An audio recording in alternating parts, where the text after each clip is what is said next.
and I'm nominally in charge of the ward doctors for oncology.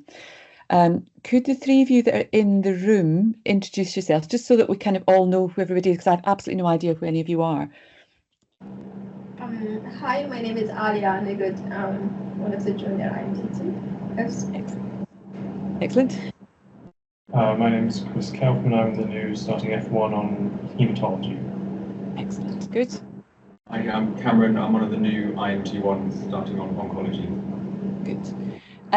Lydia, could you stick your camera on and so that we know what you look like?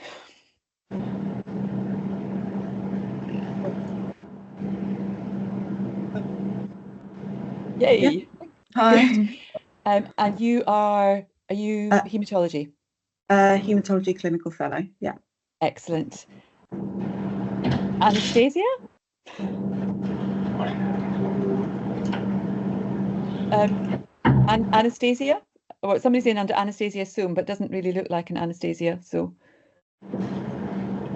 Yeah, that's me. Sorry, I forgot to change accounts. No, my name is Suraj. No, I don't. That makes more sense. Anastasia, that's for sure. No, my name is Suraj. I'll change my name. I'll log off and log back. Oh no, don't worry about it. It's just that all I can go on is what you have written underneath your names. That's all. As long as you remember me, that's the main thing. Yeah. My name is Suraj. One of the new F2 starting on oncology. Okay, excellent. Abdullah? Hi, my name is Abdullah, one of the clinical fellow in oncology. Excellent. Kate, can you put your video on just so that we can see? Hi everyone, I'm Kate Key. I'm one of the new clinical fellows starting on TYA, oncology haematology. Okay. Charlotte? Hi, I'm Charlotte, one of the new F2 starting on oncology. Excellent. Keena, I'm sorry, I don't know if that's how you pronounce your name. Could you put your camera on for us so we can see who you are? Hi, my name is Kine. I'm one of the IMT2s starting in haematology. Kine? Kine, yes. Thank you. Sorry, I apologise for mispronouncing your name. And Andy, you might as well put your camera on and tell us who you are as well, seeing as how you're here. Hi, I'm here just to help the meeting. Excellent. Good. Fine. And there was somebody else sneaked into the seminar room. Can I stick my face in? Yes. Yes. Hello, Asama, one of the new ST3s starting. Oh, right. Hello. Okay, thank you. Please feel free to put your cameras back off again if you don't particularly want. Oh, is there? Hang on, I've got a second page. Jedediah. Do you want to introduce yourself?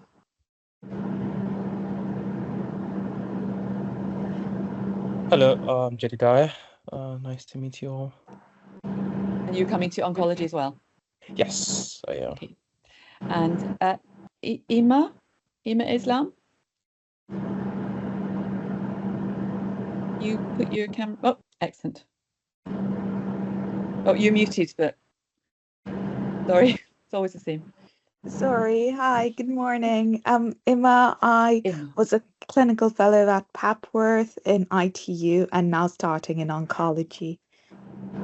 Okay, thank you very much, everybody. I'm just going to try and share my PowerPoint if I can find it.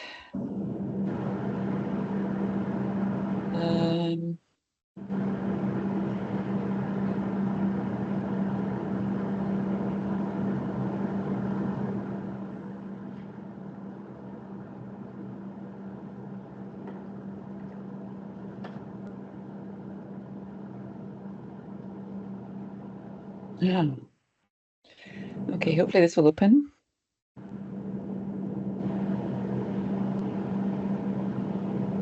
Right. Can you all hear me okay? Yeah, good. Okay. So my name's Dr. Fiona Harris. I'm one of the neuro-oncology consultants in at Addenbrooke's, and I do adult neuro-oncology, and I'm also the teenage young adult lead for neuro-oncology for the East of England. But I'm speaking to you today because, like I say, I also have some responsibility for the oncology doctors on the ward. So the way the department is organised, the posts for oncology are based on D9 and U3. Haematology have another couple of areas that they're also responsible for, but you're all responsible for the whole lot of it overnight. We also have some outliers as well, and there are thyroid patients on A5, the ones that are having radioactive iodine. The way the structure works is that we have a ward consultant for the week and a ward registrar for the week, and they rotate round on a weekly basis. Lydia, you can't see it. Can everybody else see it? Yeah. Oh, maybe it's just my system. Oh, okay. Okay, everybody else seems to see it. All right, so I've moved on. This is being recorded, Lydia. So if it doesn't for some reason come up on your system, then you'll be able to get the recording from Andy. Okay. Oh, that's great. Thank you. So the ward consultant and the ward registrar rotate weekly. The role of the ward consultant is to try and make sure that the ward runs smoothly, that any decisions that need to be made are made, and to be responsible for the patients in the first 24 hours after they've been admitted, and anybody that's really sick. The rest of the inpatient care should be being done by the specialist, or being driven by the specialist team at least. That doesn't always happen. So one of the other roles of the ward consultant is to make sure that things get done and that people that need to be spoken to are spoken to. The ward registrar is obviously around on the ward most of the time and helps to coordinate things, sees patients, and just is an extra pair of hands, more senior hands that are there. There's a morning board round daily at 9 where we'll talk through any difficult patients, any new admissions, and then that's followed by a ward round. It is a really busy job. It can be a really busy job, and Kate Key's done it before, so if you want to know about the job, then she's a good person to go to. Hopefully it's a well-supported job, but if there are concerns, then please speak to the ward registrar or the ward consultant that are on for those days. You'll also be given an educational supervisor and a clinical supervisor for your attachment, so you can also go to them as well. It should give you a really good exposure to a whole range of both medical and oncological problems, because oncology patients come in with acute medical issues as well. So it's quite good as far as your IMT training is concerned as well. You need to make sure that you keep your e-portfolio up to date on the way through, and that you write everything up as you go along. There will be opportunities to do case-based discussions, to do all of your workplace-based assessments whilst you're on the ward, but you probably need to make sure that you catch people fairly soon after you've worked with them, because people have, well, as the ward consultant, you have a lot of responsibilities both for the ward doctors but also for your own trainees. So if you don't catch us fast enough, we'll have forgotten what you've done. You will be working as a team on the wards, so all of you that are based on the wards will need to work out how you work best together and make sure that you support each other. But if there are any concerns, please ask. In the first few days, you need to familiarise yourself with Merlin, which stores all the trust documents, and there's an oncology and haematology emergency group of documentation there. So all the protocols are there. Worthwhile having a quick look through and making sure that you know where everything is, and that you know what to do if there's a problem that comes through. There's a trust induction. So you should all have had access to the trust induction, which needs to be done as well before you can come onto the wards. Oh, now hang on a minute. So there is quite there's a relatively robust programme of teaching, which is led by the consultants and the SPR. The best thing to do is to try and make the dates at the beginning of the week, so that you know that when you're going to have teaching, so that if you're coming in at 8:30, you know that there will actually be something happening at that point in time. There are a load of ideas for teaching sessions on the ward. Most of the consultants will teach in their site specialist topic as well, so that you get a sort of overview of oncology by the time you've finished. There will be palliative care teaching done as well. If there's anything specific that you want teaching about, again, just ask, and then people will fill all of that in. Provided there are 3 or more of you on the ward and the ward is vaguely under control, there should be a half day off a week for somebody to try and get down to outpatients, to look at MDTs, radiotherapy planning, clinics, being on CAU. And you can also use that time to do things like chest drain team, to be with Ascites, to do the Ascites stuff. I also would like you to think about your SDT if you're an FY, and your clinic weeks if you're an IMT, or if you're a clinical fellow, and make sure that you have those things slotted into the rota as soon as possible, so that you actually get the space and time to go off and do that. As an FY, I think it works better if you can take a day for your SDT rather than take a few hours at a time for your SDT, because I think you're much more likely to get your time if you go off for the entire day from the ward. Because if you say you're going to be off for the afternoon, then you're not always going to get that time, because the workload will just overtake you, really. It's me that you come to from an oncology point of view, as far as requesting leave is concerned, and you cannot take leave until I have approved it. There are lots of educational opportunities. So there's formal teaching education sessions, there's lots of clinics, there's lots of radiotherapy review clinics, there's lots of MDTs.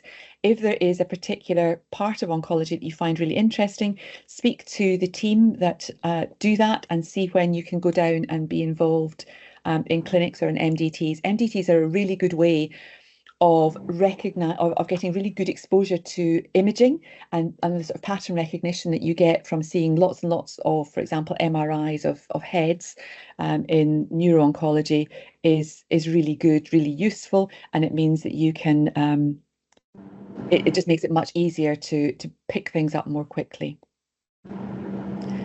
There's an X-ray meeting that happens on a Tuesday morning, so we take some cases from the ward to review with the radiologist. They need to go to the radiologist on a Monday afternoon. So if there are any interesting X-rays or difficult cases that you would like to discuss, then let the ward registrar know. We can let the radiologist know, and then we'll take it on from there. There's a monthly oncology academic programme which runs as well. There's audits, there's M&M meetings, which are very interesting for looking at how everything else in oncology works round about the ward. In the ward, you only see the really sick people, and you only get a very skewed view of what oncology is like, and haematology as well, obviously.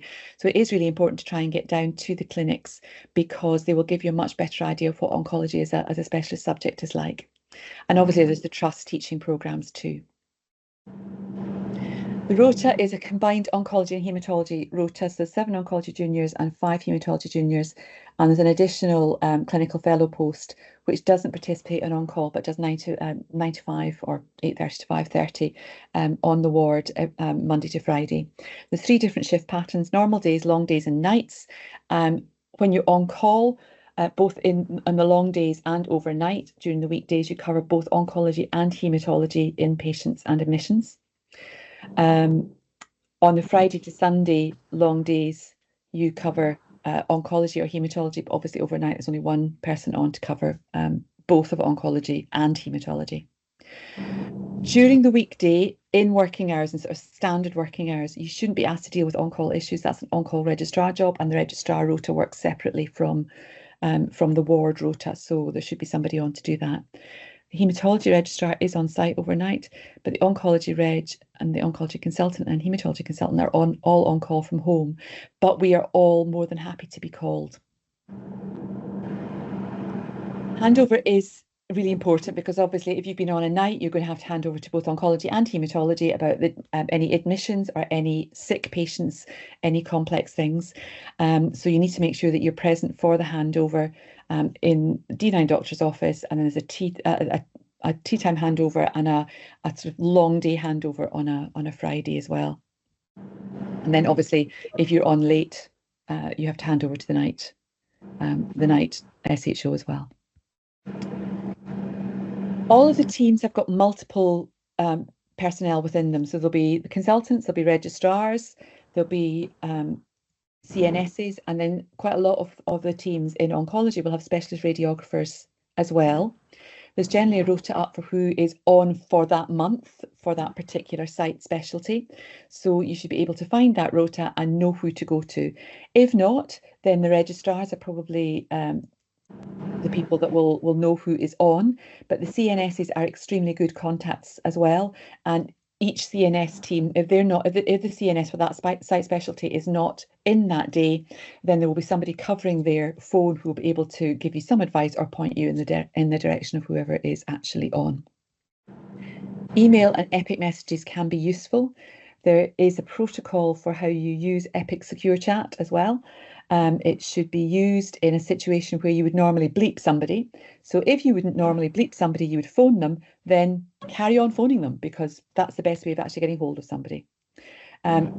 Trust email obviously needs to be accessed, partly because that's where you get your rota.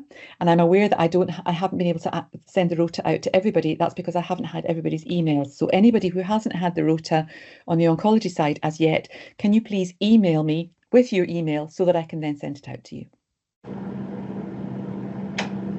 Oncology annual leave requested via me. Haematology goes separately. You need to take it when you're in a normal working day section of the rota, and there has to be at least 3 other people present on the ward in order to allow you to take that leave. I know I've had some leave requests through from Jedediah, and I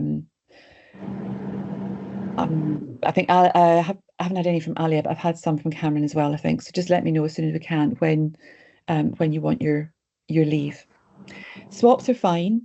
But you need to make sure that you're not working excessive hours. The reason why we try to get you to do an entire weekend and the Monday afterwards is for continuity. If you're on long days for a weekend, you do Friday, Saturday, Sunday, and then you're on Monday normal working days as well, just so that we have that sort of continuity over the weekend. So if you're swapping, it's helpful if you swap in blocks rather than swap individual days. But obviously I'm aware that when it comes to exam season, then that can be a bit more difficult, but just see how it goes. Taking your leave, do what you need to do as far as taking your leave is concerned. Please make sure that you try and spread your leave out throughout your rota so that you're not all trying to take your leave in a block towards the end, because that just gets quite difficult to facilitate. Chloe Giles is our departmental manager. If there's any changes to the rota, can you let her know as well? You're entitled to days off in lieu of bank holidays. I think that only accounts for August Bank Holiday Monday in this block, but again, make sure that whoever is working, it will only be the person that is on the long day that needs to be in that day.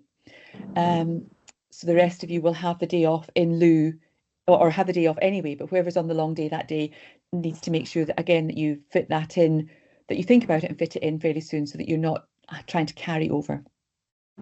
Study leave obviously is granted for exams, courses, and private study. You get up to 5 days of private study in 6 months. So again, think about it, make sure that you know who's doing exams and that there is enough time for everybody to get their study leave in appropriately. There's no locum cover for study leave or annual leave, so we just need to make sure that the ward cover is okay. If there's any sick leave, then please just send me through an email and to medical staffing as well. It's helpful if you can let the ward consultant know, or the ward registrar, just so that we can factor it in for the day. But obviously, if you can't get your head out of the toilet because you're throwing up, then emailing is not necessarily the highest priority, but if you can let us know as soon as possible. Epic is very good once you work out how to use it. I am aware that most of you are new to Epic and it will take quite a long time to get really familiar with it. If you work out what the shortcuts are, please let everybody else know, because it does make it much easier if everybody knows what's going on. You need to record everything, every documentation, every discussion, every encounter, preferably contemporaneously, although again we're aware that that's not necessarily appropriate. Epic does make it quite easy, but just make sure that it's in the notes, because everybody can see it then. There is a reason for admission and a problem list in Epic. Again, I'm aware that you're not having your Epic training until Friday afternoon, but make sure that as much as possible is documented so that we have a running total of what everybody has been admitted with, what their active problems are, and whether or not things have been resolved on the way through. The oncology history is a really useful area to have a look at, because it gives you a very quick overview of exactly what has gone on with all these patients beforehand. In the oncology letters the oncology history is in. So if you're not quite sure where to find the oncology history in EPIC, if you go to chart review and letters, you can pull up the first letter and the oncology history should be there. And that just gives you a really good overview of what's happened with all these patients. So if you're in the ED and you're not quite sure what the past history is, then that's useful. A lot of patients will have access to MyChart, which is their version of EPIC, and their clinic letters will be in MyChart. So if you're really stuck, ask the patient themselves if they have access to MyChart and ask if you can see a letter. And then that will give you an idea of what's going on. Oh, you all know about targets. Basically, there's lots of things that the trusts get upset about if we don't fill it all in. It is helpful.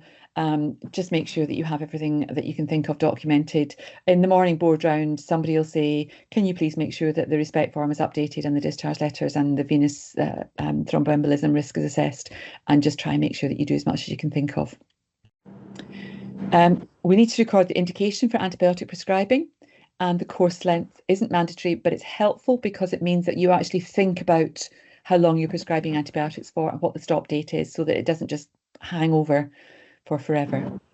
VTE, you need to complete the assessment on admission, and you need to order the dalteparin. If most reasons for giving dalteparin are fairly obvious, but if there are any that are not quite clear, or if there are patients where you think this is probably not an indication to not have dalteparin, then just make sure you've discussed it with a senior at some point, and document the reason for either giving or not giving. It's really helpful if the TTOs and the discharge letters are pre-done, so that everything is good to go and it doesn't delay the patient discharge. Apparently, discharge letters are really easy once you work out what to do. I have had to do some during the junior doctor's strike. I kind of get there eventually, but EPIC won't let you issue the discharge letter until you've gone through all the hard stops. So in a way, it's relatively easy, but it just is a little more difficult working out why the hard stop is still a hard stop, even after you think you've done everything. But again, the ward registrars will hopefully help with that, and it should be okay. With anticoagulation, make sure you know how long the anticoagulation is for, the indication, who's following up, whether they're going to be followed up by oncology and hematology, or whether they're going to be followed up in the anticoagulant clinic. You okay in the room? Sorry, the computer was just beeping. Oh, okay, that's fine. Sorry. And make sure the GP knows. Don't order bloods just because you don't know what else to do. Basically, make sure you have a reason why you're doing the bloods. Everybody doesn't need bloods every day. You don't need serial tumour markers unless somebody's actually on treatment. Make sure that you can justify what you're doing, and make sure that you don't just order things, like I say, just because you can't think what else to do about it. The board round should be something that is done fairly quickly, to make sure that we know who the new patients are or what the new problems are, and to make sure that discharge planning is actually going ahead. Discharge planning is a major issue, because you can't start discharge planning until patients are clinically fit for discharge or until they're being fast-tracked. Anybody who is going to be fast-tracked, i.e. their prognosis is less than 3 months, there is fast-track paperwork that needs to be completed, and it's the ward doctor's responsibility to complete it. The sooner it's done, the better, because then we can actually get on and try and make sure that fast-track does happen relatively quickly. And you need to make sure that discharge summaries are sent out even for patients who have died. Death certificates, make sure that the death certificate is completed in a timely fashion, because otherwise it holds up arrangements for the families, and make sure that you have discussed it with the ward registrar or the consultant so that we know what the cause of death is that's going on the death certificate. And any patient who's on a clinical trial, the trials team need to know as well about admissions and about deaths as well. Don't accept referrals during the day. Don't accept a referral that you don't feel is appropriate. So if you're on call overnight and you think this patient should not be coming in under oncology, don't accept them. If you're pushed to accept them, refer up to the registrar, because there are often patients will come in and if they have an oncology diagnosis in EPIC, then they get bumped to oncology, whether that's appropriate or not. And often it's not. So make sure that you know why they're coming in and that you pass it off if you feel it's not appropriate. you cannot prescribe chemotherapy, and you're not even going to be chemotherapy trained. But don't be pushed into doing that. Don't assess fitness for radiotherapy or chemotherapy. If somebody's pushing you to do that, again, make sure that the registrar or the consultant does it. You can't do intrathecal chemotherapy. I can't do intrathecal chemotherapy. There is an intrathecal chemotherapy register, and you're only allowed to do intrathecal chemotherapy if you're on the register. So don't be doing that. And if there's anything to do with trials, then please, there is a really good trials team. Make sure they know about it and that they are they're contacting whoever it is that needs to make a decision. You will have an educational supervisor. You will have a clinical supervisor. This can be quite a hard job because you see the worst bits of oncology without seeing any of the good bits. So there is a debriefing session with the chaplaincy team once a month, which includes lunch, and that's for hematology and oncology and the C9 team as well. And so the chaplaincy team will email you with the dates and times for that, and just try and make sure that that's a priority.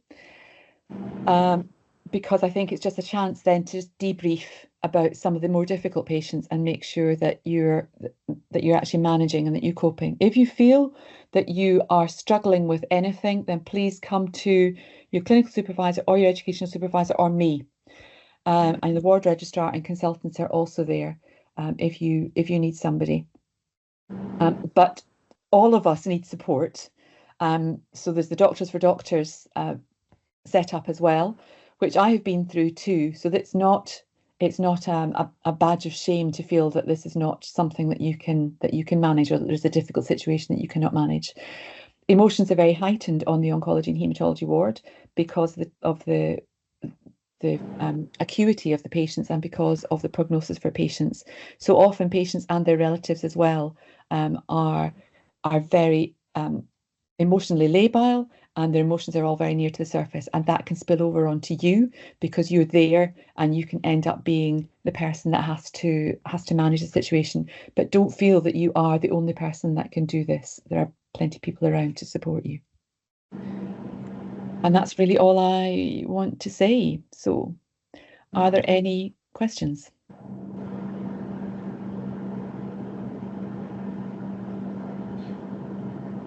Nope. Would we Okay. be able to get a copy of the slides by any chance? Yeah, so this has all been recorded. If you want a copy of the slides, I'm more than happy to send that out to you. If you just email me and let me know. But yeah, most of it will work once you're on the ward, and it actually is not as daunting as it feels like once you get there. What I've suggested is, I am aware that you're not having your EPIC training until Friday afternoon, but if you have time with all the induction and training that's going on, it would be worthwhile going up to the wards and working out where they are and just orientating yourselves to the wards, to the patients, following the registrars around, just making sure that you know where everything is. Because what you don't want is to be thrown in on a night shift and not know where ED is and U3 and D9. And please make sure that you're wearing comfortable shoes if you're on at night, because U3, ED and D9 and CAU are at opposite ends of the hospital. So you will be walking miles. Okay. But yeah, that's it for me. And could I just ask that if you could all send me your email addresses, and then anybody that doesn't have the rota, particularly in the oncology side, I will send it out as soon as I have your email addresses. I'm really sorry, I didn't know who all of you were until about 2 days ago. But yeah, that's what happens in August, I think. Okay, but please get in touch if there's anything I can do, anything I can help with, and let me have annual leave requests as soon as possible. And make sure you discuss taster weeks and SDT and all the rest of it. Okay, I'm going to leave you now, and I think you've got haematology at this point. Okay, thank you. Bye-bye.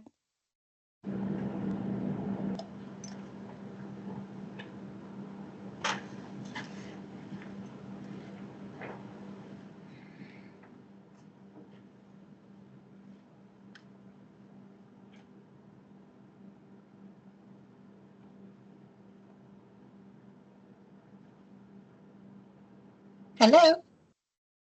Hello. Are you? Sorry, I didn't know if the previous person has finished or not. Oh, they have. Fine. I'm hoping you're expecting me next. I'm Dr. Chloe Chin and one of the palliative care consultants here. I'm just going to go through some palliative care for your induction. Does that sound about right? Yes, I can see nodding. I'm going to share my screen and hopefully this is going to work.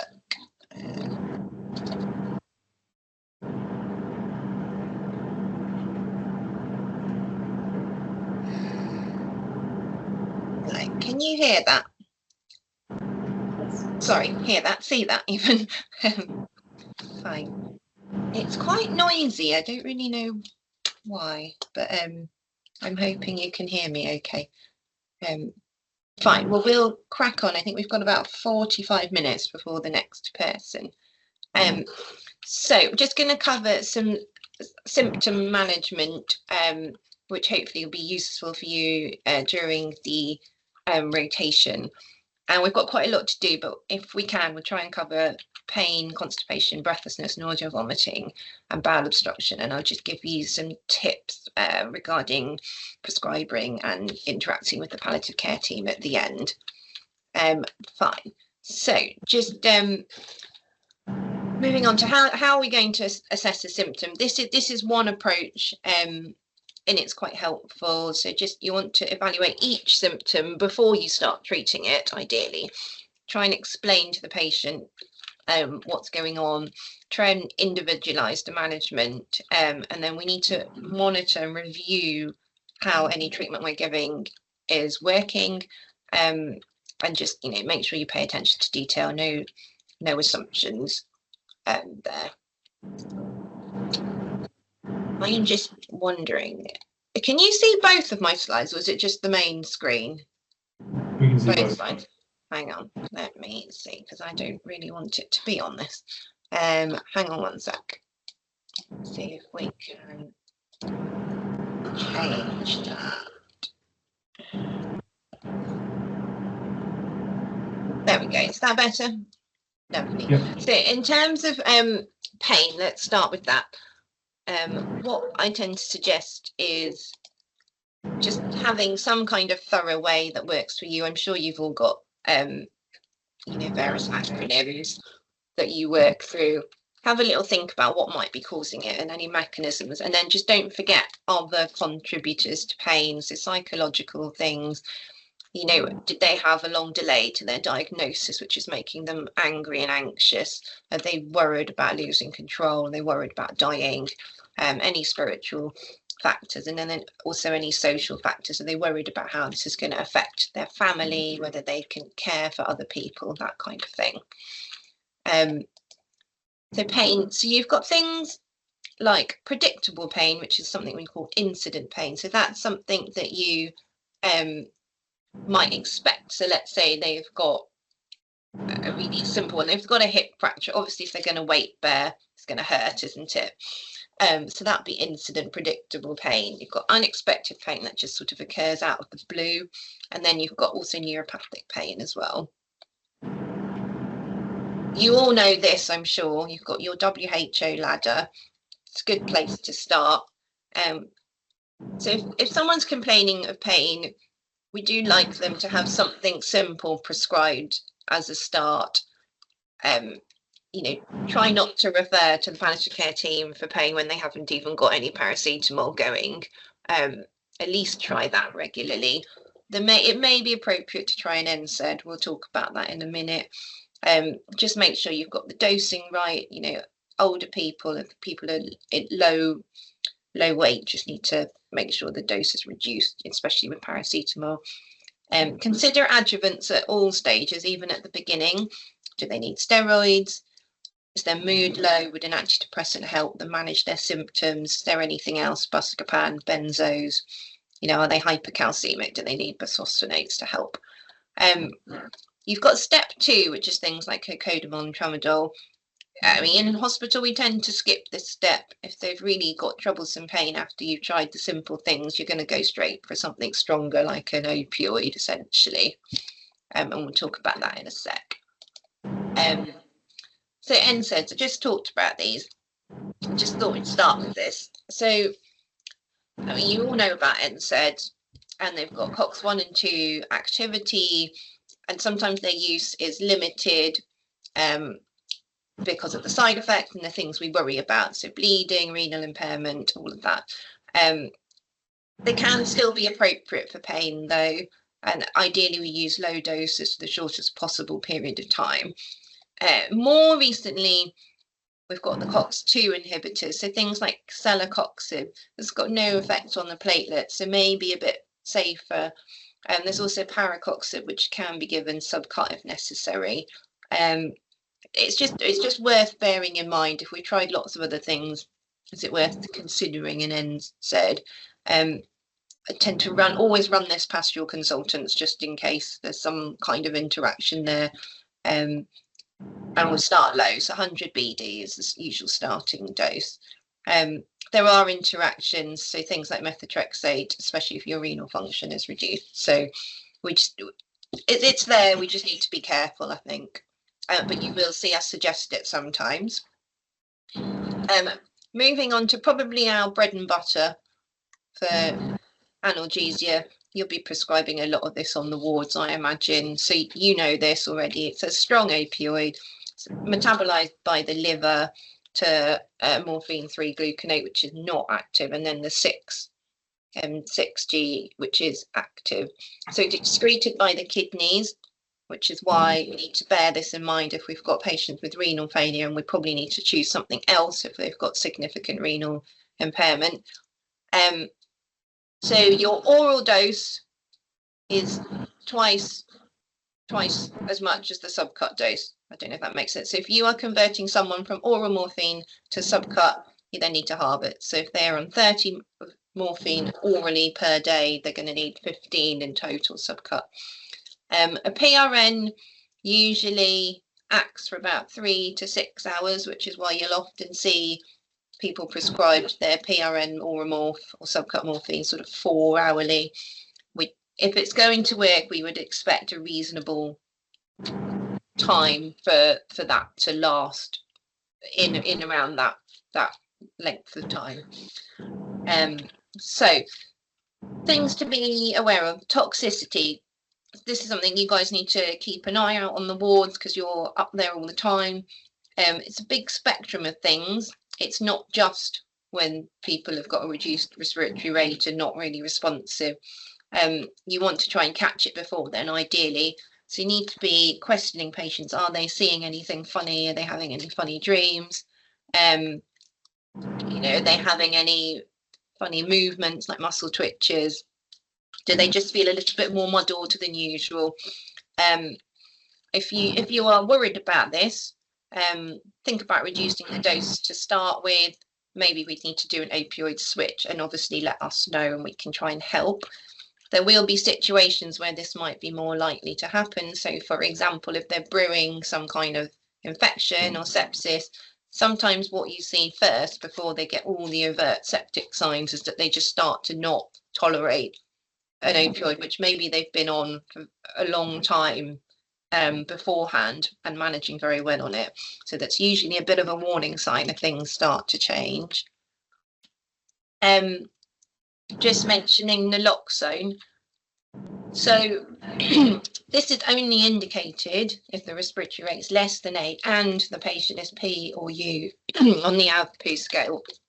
If they're not meeting any of these criteria, you need to just follow the guidelines, keep observing them closely, and as I said earlier, think of a dose reduction, halve it or switch the opioid. If you give people a big whacking dose of naloxone and they've been on opioids for a long time, there is a risk that they can die, essentially, because of the sort of acute reversal of all the things that are going on at those receptors. So just bear that in mind. There is a very clear protocol on the internet if you need it.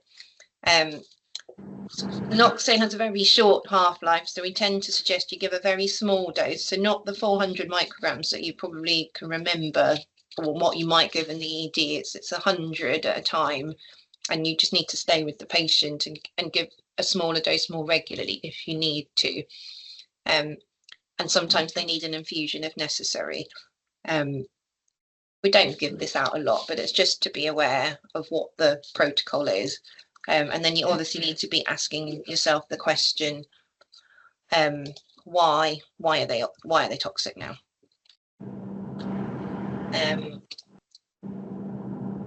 What's this going? Going to the other end of the spectrum, don't forget about withdrawal. Sometimes people come into hospital and perhaps they're taking more than they let on, and now you're prescribing all the medicines in hospital. You know, perhaps they're withdrawing, or perhaps they weren't measuring out the dose they were supposed to be measuring out properly. You do get patients who are like, oh, I just swigged the Oromorph bottle. I don't measure 5 mils out or anything like that. So just things to look out for: early signs, agitation, anxiety, muscle aches, sweating. You know, late signs, you know, abdominal pain, diarrhea, nausea, vomiting. Just another thing to be aware of if there's a funny situation in front of you, you're not quite sure what's going on. Just think about this as well. So oxycodone. So this is probably our sort of second line opioid, synthetic opioid, and the dose conversion, it's somewhere between 1.5 to 2 compared to morphine. So if you were converting someone from morphine to oxycodone, you'd probably go half-ish. And similar to morphine, the subcut is twice as potent, so you'd halve again. It is metabolized by the liver more, so better if you've got renal impairment, but less good if you have liver impairment. So just bear that in mind. And sometimes if we are switching, we don't just literally do a direct like-for-like conversion. We might sometimes dose reduce as well, because the hope is that the thing you are switching to might just work better and they might need less of it. Again, if you've got any questions about switching, always just let us know. We can happily give you some advice. Fentanyl, you'll see this probably in different formats. It's another strong opioid, works a bit more centrally. So sometimes there's less of the, for example, GI effects like constipation. You'll probably see this mostly in patch formation. If people have sort of a stable opioid requirement, they might go onto a patch. And that's just an example of the equivalences there. Again, it's safer in renal impairment. The only thing about patches is because they're sort of 72 hourly, it's very difficult to titrate. As you can probably imagine, you just haven't got that capability to change dose very often. And the other thing to bear in mind is if they've got fevers, sometimes the patches, and they're sweaty, the patches fall off. And also if they've got a temperature, sometimes the absorption is faster. So just bear that in mind if you've got an unwell patient. Alfentanil you will see as well. So this is our subcut opioid for when people have got really significant renal dysfunction and hepatic dysfunction. It's kind of just specialist use only. I wouldn't be prescribing this on your own without any advice from us. It's very strong. So 1 milligram of alfentanil is the equivalent of 30 oral morphine. So it's very small doses that we use. But yeah, useful when there's renal and liver failure. This is just from the BNF if you need it. It's just dose equivalences. It's just quite handy to know where you are on that scale. If you're prescribing something, just make sure you're getting the doses right. There's been some errors recently where people have got a bit muddled between medicines and milligrams and micrograms, and people have had a little bit too much. So just bear that in mind. Do it for time. Adjuvants. Steroids can be very helpful in a variety of situations. Your seniors are quite good at working out when steroids could be helpful for symptoms. We sometimes use antidepressants, typically things like mirtazapine can be helpful if someone's got low mood and they've got pain. Sometimes just addressing their mood can help their symptoms. Got various anti-epileptics. They're kind of more, what I mean there is things like gabapentin and pregabalin in neuropathic pain. You've got NMDA receptor channel blockers, so that's like ketamine, which again would be a specialist indication, but can be very useful when the opioids are not working so well and they've got a very strong neuropathic element. And then you've got things like muscle relaxants, so the benzos. And then finally, local anesthetics, and what I mean here is things like the blocks, so like celiac plexus blocks, which we would involve our anesthetic colleagues in helping us sort out. This is just to remind you that there are other routes of giving people medicines. So if people are struggling with tablets, there's liquid forms of all these things. There's sublingual tablets. There's obviously suppositories as well. Wouldn't have said that was the most popular route. You've got patches. And then syringe drivers as well. So just bear all of that in mind, because sometimes you might have someone whose oral route is just not working so brilliantly. You need to think of something else.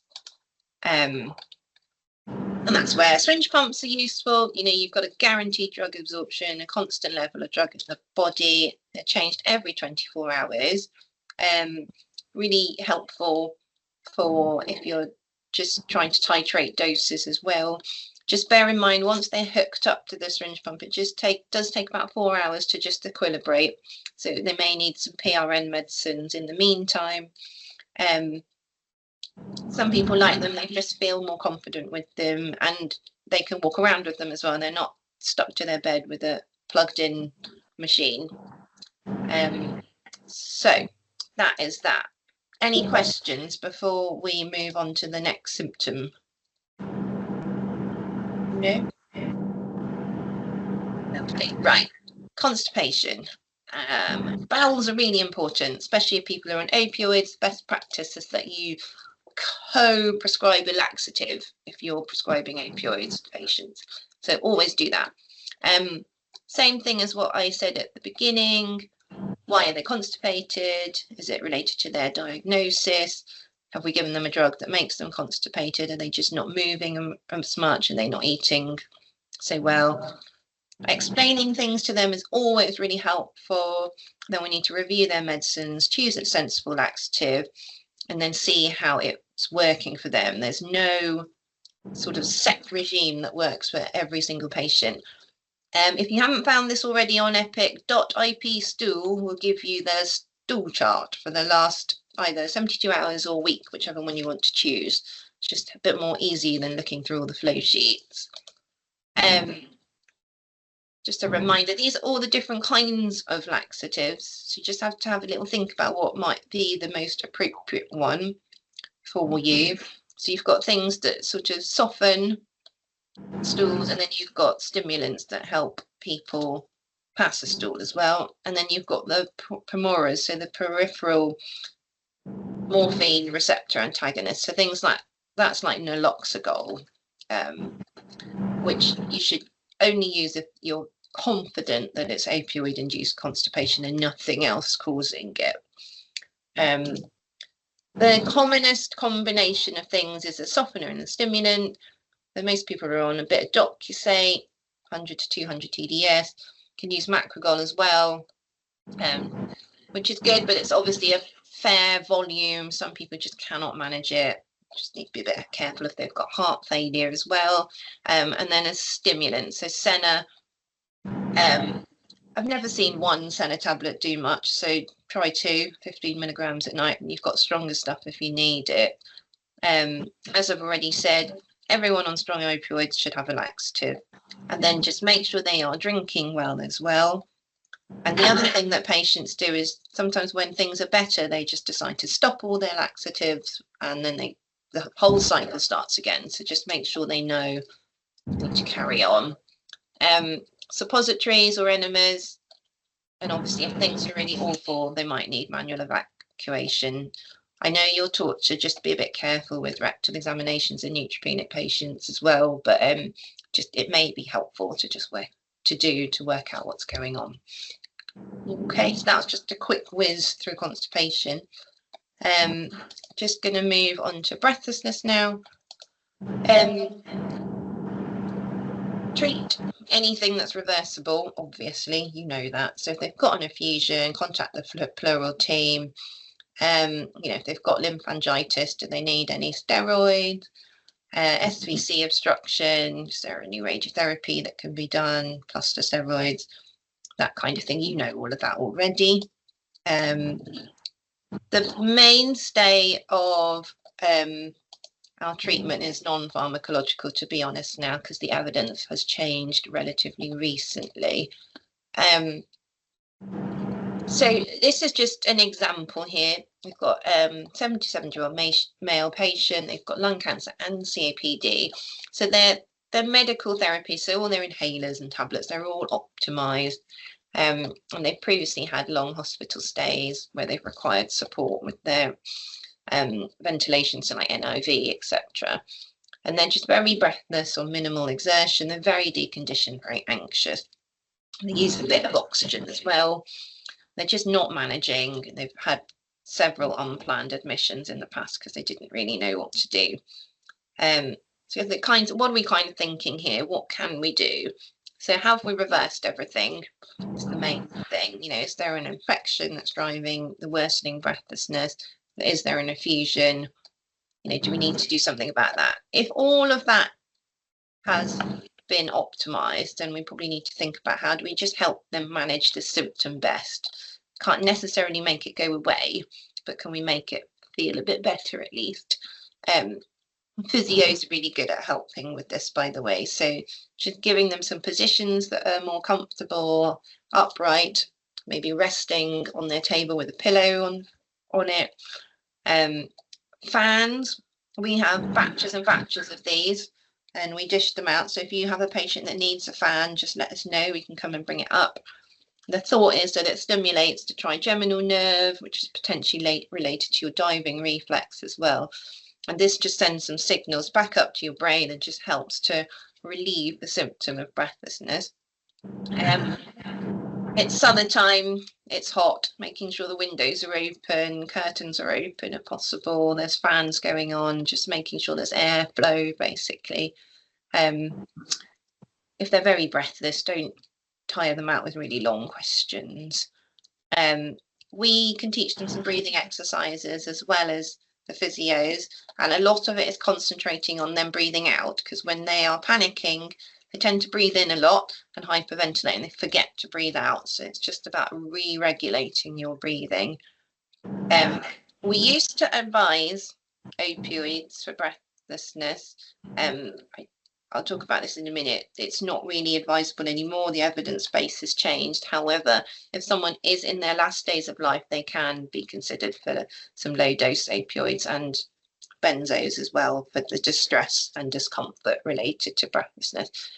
Oxygen is also not generally advocated anymore just as a management of breathlessness. So it's very much on an individual basis, and you will need to order that yourselves if the patient's going home via the BOC website. We can't do that for you, unfortunately. This is the thing that the breathlessness team here like to use when they are managing patients with breathlessness. There's the breathing exercises, sorry, I'm on the wrong screen here, and then you've got trying to help them with feelings of anxiousness and frustration and panic, and then you've got some functioning things here, so just making sure they are still moving and getting mobile if they can, and is there any equipment that they need, etc. So there is more information on the website here if you're particularly interested, and you will see us use this quite a lot with our breathlessness patient. Like I said, so the sort of cornerstones of pharmacological management, you've got opioids, you've got oxygen, you've got benzodiazepines. None of them are terribly great evidence-wise, so that's why most of our management techniques are non-pharmacological. So as I said just now, the biggest evidence base is for opioids. However, the more recent studies do now not advocate routine use of opioids in chronically breathless people. It's just been shown that they get more side effects than benefit. However, we would still consider it for patients in the last days of life, along with the other anticipatory medicines. And as you know, with opioids, you've got all these side effects as well, and it's just worth bearing that in mind. Interestingly, it doesn't really cause respiratory depression like people worry about when you're using it in the low doses that you would for breathlessness. Moving on to benzodiazepines, so that's things like lorazepam, midazolam if they can't swallow anymore. These should not be used first line to manage breathlessness, and there is an increased sort of link association with mortality. So the more benzos you give, the more likely they are to die, essentially. However, again, can use it at the end of life. And then similarly, oxygen, it's not recommended as a relief for breathlessness, but it may be appropriate in certain subgroups. For example, the ones that are hypoxic and do require some oxygen, and it just needs an individual assessment. And this is further backed up by the British Thoracic Society. So basically don't use oxygen, and actually even the opioids are a little bit better, despite the fact that their evidence base is poor. So that is that. And we're just going to move on to the next bit. Sorry, this is a massive whistle stop of symptoms. So nausea, vomiting. As with all your symptoms, you really need to do a good assessment, because if you do a good assessment and work out what's going on, this will help you choose the right antiemetic, and that will be obviously the most helpful thing for the patient, and they won't get so many of the side effects. If you get it right, it usually works in about 2/3 of patients. If you feel someone needs a second antiemetic, generally it should do something different to the first one, but try not to pick one that's going to do the opposite of the first one, because otherwise you're just working against yourself. We'll talk about that in a sec. Some of you may have seen something like this in the past. This is all the things that contribute to you feeling sick. So you have your vomiting centre, which is inside the blood-brain barrier. Got your vestibular apparatus that's going to contribute to that. And then you've got your higher cortex as well, which is going to affect things. Your gut and your vagus and nerves, etc. They also feed into your vomiting centre. And then you've got your chemoreceptor trigger zone, which is where it is sensing what is going on with your blood, essentially. So it's quite a lot going on. These are all the receptors that are involved in nausea and vomiting, and this is where all your drugs are targeting different ones of these different combinations. So it's really worth having a good think about what is causing the nausea and vomiting, so that you can pick the right drug to target that area and hopefully help the patient feel better. A lot of patients say intractable nausea is far worse than pain, so it really is a very difficult symptom. First line antiemetics, things we like to start off with are metoclopramide, cyclizine and haloperidol. Tend to try those first. If things are not going brilliantly, we can move on to things like levomepromazine, which will work at very, very many receptors. It's sort of what I like to call it. It's a bit of a broad spectrum antiemetic. But if you start there, they're going to get lots of side effects and you're not going to know which aspect of the levo was helpful. Ondansetron, so we don't use that lots in palliative care, but you may be using it a bit more because it's licensed for sort of post-op nausea and vomiting and chemo-induced nausea and vomiting. It can be very helpful though. And then you've got other things to think about. You've got steroids, got aprepitant, which you will use more in chemo regimes than we will. And then you've got olanzapine as well, which again is used a lot more now in the sort of chemo regimes and can be very helpful, but it's only oral. So just got a few cases to illustrate some of this. So here we have a a man with lung cancer and liver mets. He's very jaundiced. He's not on any opioids. He's often nauseous and can be sick, especially if he sort of smells food. So he's not, doesn't sound like he's on any drugs that might be, for example, opioids are common causes of nausea. It doesn't sound like that's the case.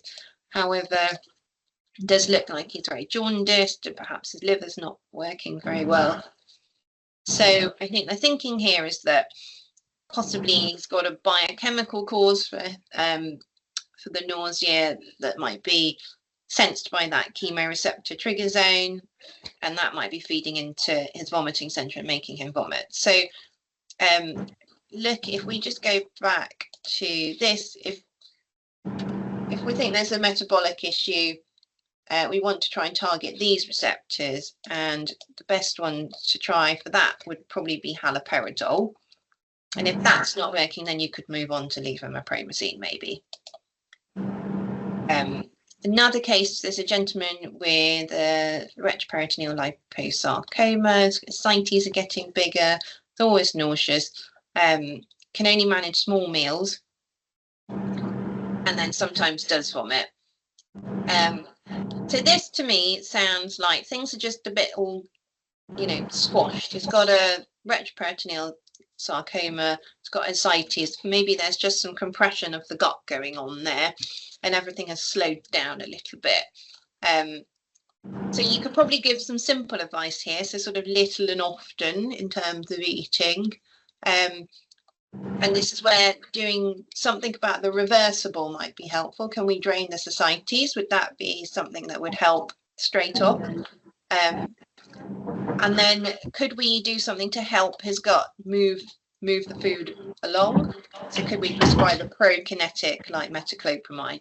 That might be somewhere to start at least. Got a CA ovary lady, she's got abdo pain, constipation and vomiting, and it's starting to be there all the time now, the pain, and it's colicky. The morphine is helpful, and someone's already tried some metoclopramide, but that's not working. So this sounds to me like a bowel obstruction picture, and it wasn't wrong to try the metoclopramide first, because sometimes you can try that and see whether you can get the bowel going and relieve or move the obstruction, if it's partial anyway, see if you can relieve it. But that's clearly not worked, and they're now describing colicky pain, in which case you need to take that metoclopramide off the chart because it's probably going to be making things worse. And a good starting place would be haloperidol again, or you could try some cyclizine because that can reduce the sort of amount that people are vomiting. But those would be two reasonable places to start. And again, moving up to levomepromazine if things have not improved. This is an 82-year-old gentleman with prostate cancer, got back pain, constipation, nausea, vomiting, and he's dehydrated. And he's just generally deteriorating. And there's no good pattern to this vomiting. So probably a bit multifactorial here. I think some of these are screaming hypercalcemia, aren't they? Which you could definitely do something about. Do they need fluids? Do they need a bisphosphonate? Is the constipation not helping as well? Do we need to give him some laxatives? Is that going to make him feel less sick? Has he got a UTI? Does that need treating? So I'd do your usual for all of this, rehydrate, treat with antibiotics if needed. And the best thing for a hypercalcemia, which would be a metabolic cause for nausea and vomiting, would be haloperidol again. Okay, this is a quick one. Lung cancer, early morning headaches and vomiting, so you're worried about brain mets. The best antiemetic for something central is cyclizine, so that's the one to try there. And finally, this is somebody who's got a new diagnosis of breast cancer. She's not palliative, she's just really anxious and finding the treatment difficult to manage. She's on a curative pathway, and she's just always sick on her chemo days. So this just strikes me that there's probably nothing physical here necessarily. I would see if your breast cancer nurses could just find some time to support this lady, and you may just need to address the non-pharmacological side, so sort of managing the anxiety, etc. Seeing whether that helps. I'm going to skip the next one. So finally, just a reminder, this is just a slide showing you where all these medicines might be acting. And that's why it's really important to pick the right one and think about what's causing your vomiting. These are the doses. We use really small doses of haloperidol, so 0.5 milligrams, sort of 4 hourly, up to 5 milligrams per day. But I would say if you're starting to get to 2 or 3 milligrams and it's not really working, I'd be thinking about what else is going on or asking for help. Metoclopramide is 10 milligrams three times a day, so, and same dose for the pump. You can use domperidone. It doesn't act centrally though, and it's only oral. So sometimes if someone's being sick, you have to use the parenteral route because they just can't keep anything down. And then cyclazine is 50 TDS. Levomempromazine, we use 2 types of dosing depending on the situation. So you've got your low dose for vomiting. You will see us use high doses, like 25 milligrams in a go, up to 150 milligrams per day for terminal agitation. So just make sure you don't mix the dosing up there. So as I said, just think about the causes. Do you counsel patients that they just need to bear with it, and that this goes with all symptoms? You just cannot chop and change too quickly, otherwise you're never going to know what works, and they just do need to try things for a good 24 hours. And obviously come and ask us if you need any help.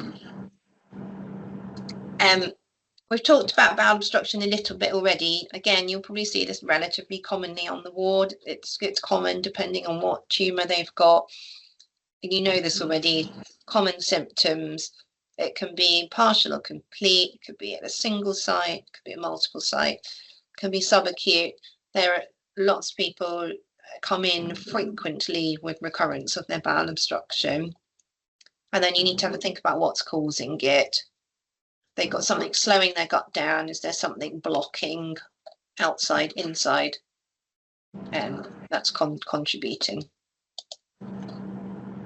This is just another case. You've got a lady with CUH, widespread Mets. Hasn't really done very well on the chemo, just having a rest from it. Not due to see anyone in clinic for a little bit. Hasn't had a scan for ages, just not really sure what's going on. And she's got lots of symptoms. Been taking a bit of codeine, tried some metoclopramide. She's had a bit of Oromorph, and she's been to a GP so many times, and they've tried loads of things here, loads of antiemetics, loads of laxatives. She doesn't really know what to do, and she just keeps throwing up the tablets. So obviously this lady's going to need a scan. She's going to need some bloods. If she's really constipated, she probably does need some laxatives, and I'd probably try some gentle ones like the doctor say to move a colic if she can manage it. If she's being sick all the time, where she's going to have to try another option. You might want to try some metoclopramide unless the scan comes back showing that there is a full obstruction there. It might be reasonable. You can just counsel them and say, listen, if you get any kind of colicky pain, you need to tell someone straight away and we'll stop that medicine. Would some steroids be helpful? Worth trying. And if not, I'd probably give her a bit of PRN haloperidol here, subcut as well, just to make sure it gets in, see whether that helps. And this is another case. You've got a lady with a big ovarian tumour and liver met. She's not for any further oncological treatment. Gripey pain, nausea all the time. There's vomiting, and it's getting increasingly dark, i.e. feculent. Bowels have not opened for ages now and can't keep anything down. She's getting more jaundiced. She's just being really sick and just cannot bear this anymore. So this is all sounding pretty terrible. So what could we do about this? We could put a tube down. And we used to worry about the fact that these are quite burdensome, but actually they can be really helpful. It means they're not sick anymore. It stops them feeling nauseous as well. So that can be really helpful. Would some Buscopan help for some of this pain, stop that crumpy pain? I mean, realistically here, I don't think we've got a chance of getting these bowels going anymore, and sounds like her disease has progressed and she's quite unwell. So we probably just need to be managing her symptoms with a syringe pump. She's going to need some haloperidol for the nausea and some kind of opioid for the pain. We sometimes use octreotide, but you won't see us use that often. It's quite a specialist thing. But what else do we need to be doing here? We need to be thinking about future care planning, switching focus of care. What does she want? You need to start thinking about what her priorities are. And, do we need to be thinking about feeding here? Is that appropriate? You've got feeding issues to whether if you need to discuss any difficult cases, but potentially her prognosis is not good enough at this point. Don't forget mouth care as well. Ice cubes, the sponges, biotin, sips of water, ice lollies, that can all be helpful. So just general management of bowel obstruction, you'll probably cover this elsewhere. Can they have surgery? If there's a single point of obstruction, are they fit enough, etc. Don't see many people go for this, but it's always this consideration. If it's not possible, then basically they're palliative, aren't they? But is there any chemo that they can have? Could they have a stent? Sometimes people who find the tubes very helpful could be considered for a venting peg. There's lots of risks involved there, especially if they've got lots of mets. So that would have to go through feeding issues. I would say they do less of these now, but they are possible. And then obviously, we've already talked about this, we just need to manage all the symptoms. And just your starting point is working out whether this patient has got partial obstruction and no colic, or whether they've got complete obstruction and colic. And as I said, if there's partial and no colic, try the metoclopramide. You'll either make it worse or it will help. And if they've got complete colic, you want to make sure you stop anything that's stimulant or prokinetic, because that's going to be making their symptoms worse. And then you'll try all of these things: opioids, haloperidol, buscopan. I've mentioned Dex already. Sometimes that can help. We sometimes use octreotide because it can reduce the vomiting frequency and volume. And yeah, as I've said, you need to be doing all the other things, thinking about future care planning, talking about nutrition and hydration with these patients. This is a sort of bowel obstruction ladder, which is basically everything I've just talked about, just working through the steps there. Okay, how long have we got? A couple of minutes, just very quickly. Secretions, things like glyco, which are on the anticipatory medications list, that stops secretions forming, but that needs to be given to patients who are very much not awake anymore. If you're giving them to patients who are awake and coughing, you're just going to dry up their secretions and they might plug off. So just bear that in mind. And actually, it's just a lot of explanation is what helps people. It's probably more distressing to the relatives than the patient. And repositioning is the key thing here. It can just improve things hugely. We've got terminal agitation, which I've mentioned. Usually would use midazolam and then second line levo. If none of that is working, you probably need to be talking to us and we can help you. So how do you get hold of us? This is the last few bits now. EPIC referral, inpatient referral to palliative care. You can secure chat us. We've got some, if you just type in palliative in groups, you'll find us. And then one of us is always carrying a phone. So there's a consultant carrying a phone and a nurse, and you can ring us anytime for any advice. This is what happens if you refer to us. You just need to tell us why you want us. Click some boxes. We have ESC clinic as well for our patients who are on palliative palliative therapies, but might benefit for some symptom management alongside their treatment. So you can order that via ESC. If you order a syringe pump, you can type in syringe now and I think it comes up, but they are technically continuous subcutaneous syringe drivers if you can't find them. You just need to click the boxes to say what you want, and another box will come up with the dose. Everything goes in 17 mils. That's your key number for the bottom here. So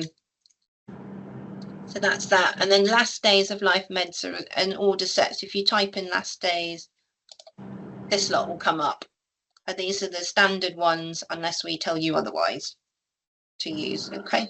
And then referral forms, all the hospice referral forms for community palliative care are on the intranet. If you just type in hospice on Connect, it will come up. So that's that. And then I think I probably need to stop, don't I? Don't know if the next person is here. I can't see, sorry. One button if I need to stop. Otherwise, I'll just quickly say, fast track discharges, you will need to do the paperwork for your patient. Your patient needs to be deteriorating rapidly. They need care and they need to have a short prognosis. So please write something like that in the form, otherwise it will get bounced back. They're very fussy about this now. People are getting rejected. So just make sure you really make sure that the picture of the patient sounds like they are rapidly deteriorating. That's the main thing. And you just need to liaise with any GPs before you send patients home. They need to see a patient in case they die there, you know, death certificates, etc. And they need to prescribe the community anticipatory meds. There's no point sending someone home with them if there's no way that the district nurses can give them.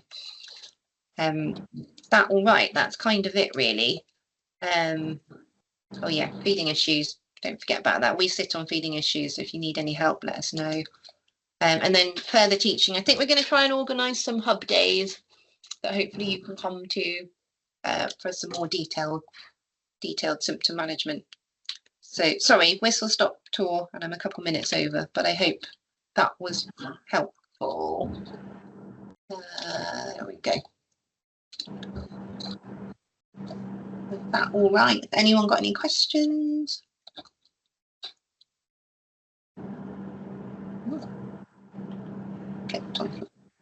No. I don't know who your next person is, I'm afraid, but hopefully.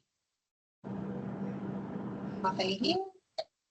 It's me, it's Charlie. Oh, hi, Charlie. Sorry, I'm a few minutes late. I shall let you kick on. No problem. All right, I'll see everyone around. Bye-bye. Hi, everybody. Is it all right to turn cameras on just so I can say hi properly? I'm not very good at talking to an empty room. It's really nice to see people in the actual building though. Hi! So I'm the Teenage and Young Adult Cancer Trust Nurse Specialist. Hello, nice to meet you all. I have a very hi. I'm going to make it quite brief. It's quite a big presentation, but I'm not going to talk at you for ages because you'll have death by PowerPoint, which is always fun. So I am the lead nurse for the East of England Teenage Cancer Trust, NHS primarily, but they fund half of my post.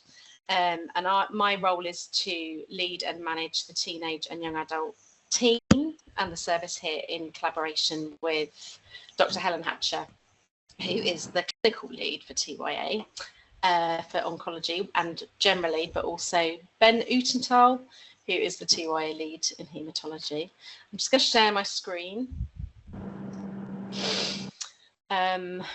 She says, sorry, being really slow. Here we are.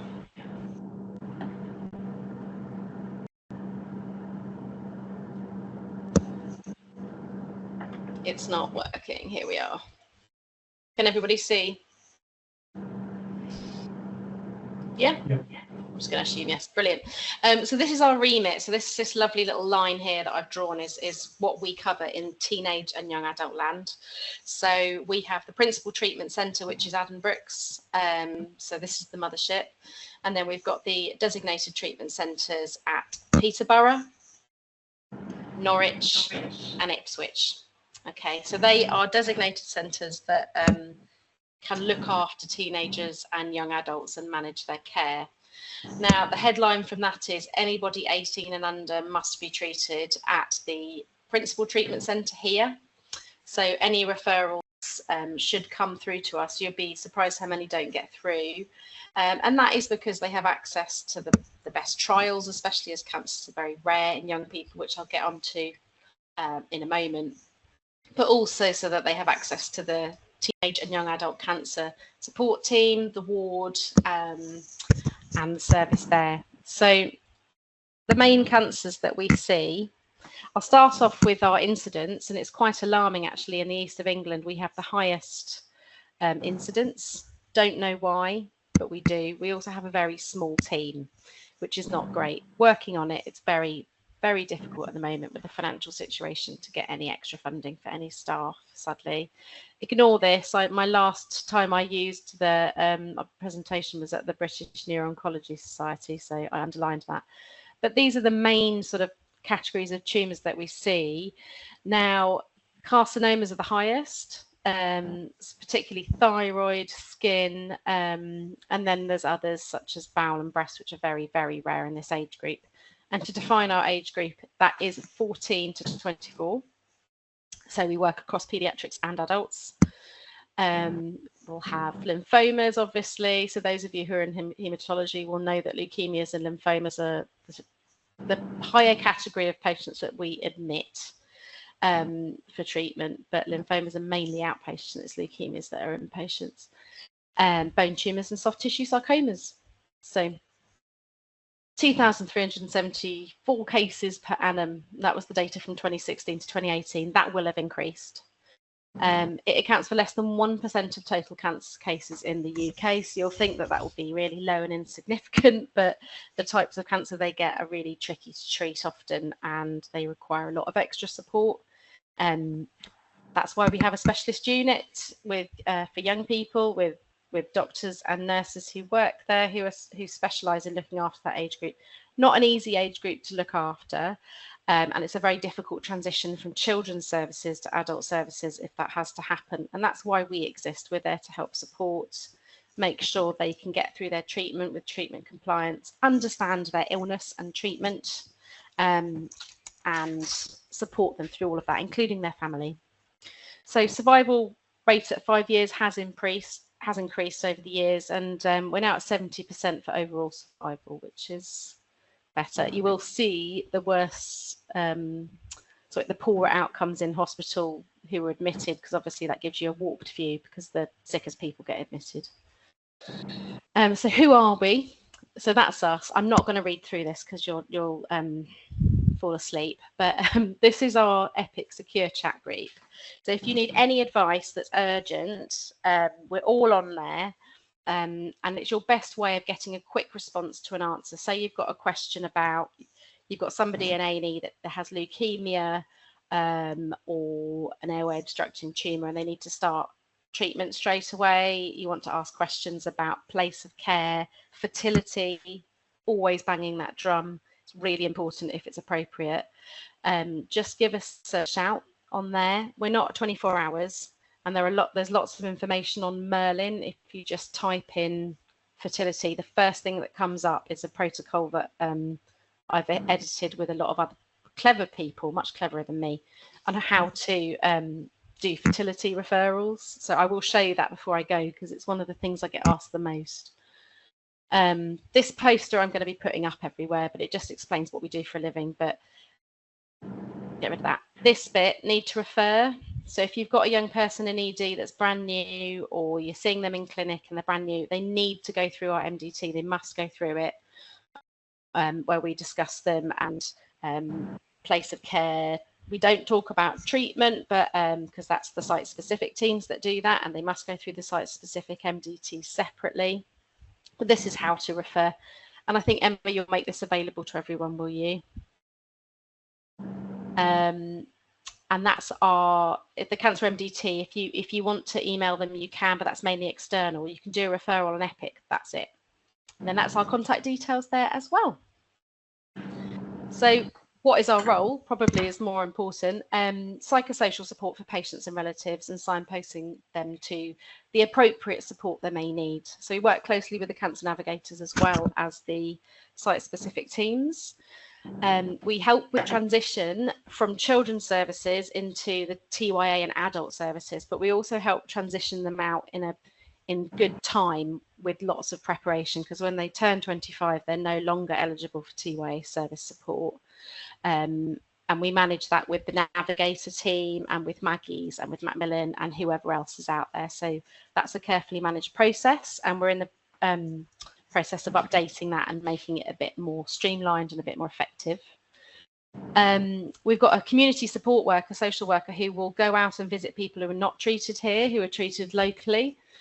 She's fantastic, and that has been a huge help, actually. We've got 2 counsellors who work at 80% between them. If you want to do a counselling referral for anybody, please just Epic Secure chat us or email us. Anything, we will put them on our list to discuss at MDT and make sure they've got the right support in place. We run a nurse-led late effects service. I've got a late effects nurse that works with us called Julie Enright, who's fabulous. She currently runs a clinic with Helen Hatcher for solid tumours, mainly childhood and TYA sarcoma, but also neuroblastoma and Wilms, all sorts. And we've got a post-treatment lymphoma clinic, and hopefully in the not too distant future, we will get our leukemia post-treatment and late effects service up and running, which will be nurse-led with Andy King and Kieran Tawana, which will be brilliant. We have a whole genome sequencing nurse, Gloria and Yegbu. Now, on this slide, you will see, just refer through these channels to her, but everybody under 25 is eligible and should be offered whole genome sequencing. There are some tumour groups that won't need it, but she will tell you. But it's really important we get in there before they have their biopsy, which is really difficult to achieve. So we work with a lot of surgical teams as well. Our priorities, I've discussed through them, but it's pathways to diagnosis, improving that, psychological support, genomic medicine, symptom management and palliative care. We work closely with Chloe and her team. Fertility, always banging the drum about that. It's so important they're offered what is eligible for them. Just go to Cambridge IVF. They're brilliant. Absolutely brilliant. I won't bang on too much about that. This is late effects. I'm very happy to chat to any of you anytime about late effects. If you have any questions about it, I will happily answer them. Would it be useful if I showed you how to find the fertility preservation protocol? Or do you know how to do that? Anybody interested in that? I'll just stop sharing for a minute. Yeah, I'd like to see that. Yeah, shall I show you? Okay, so I'll just get rid of this. Just minimize it. So it's one of the top questions I get asked all the time, and I would love it if everybody just knew how to do it. I've put posters up in all of the clinic rooms to help you, to guide you through how to do it. So you log onto the Connect page, which is taking me ages, sorry. So go on to Merlin.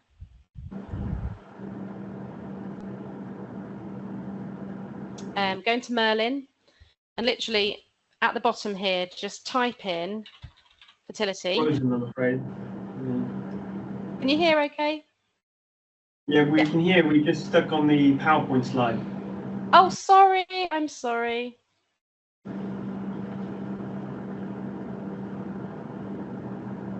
just going to share the...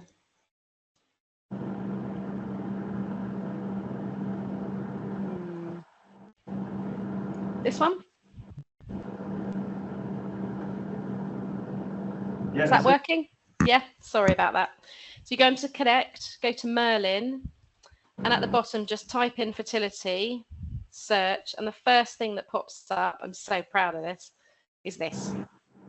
So I'll make it bigger. So fertility preservation charts, it will talk you through what to do.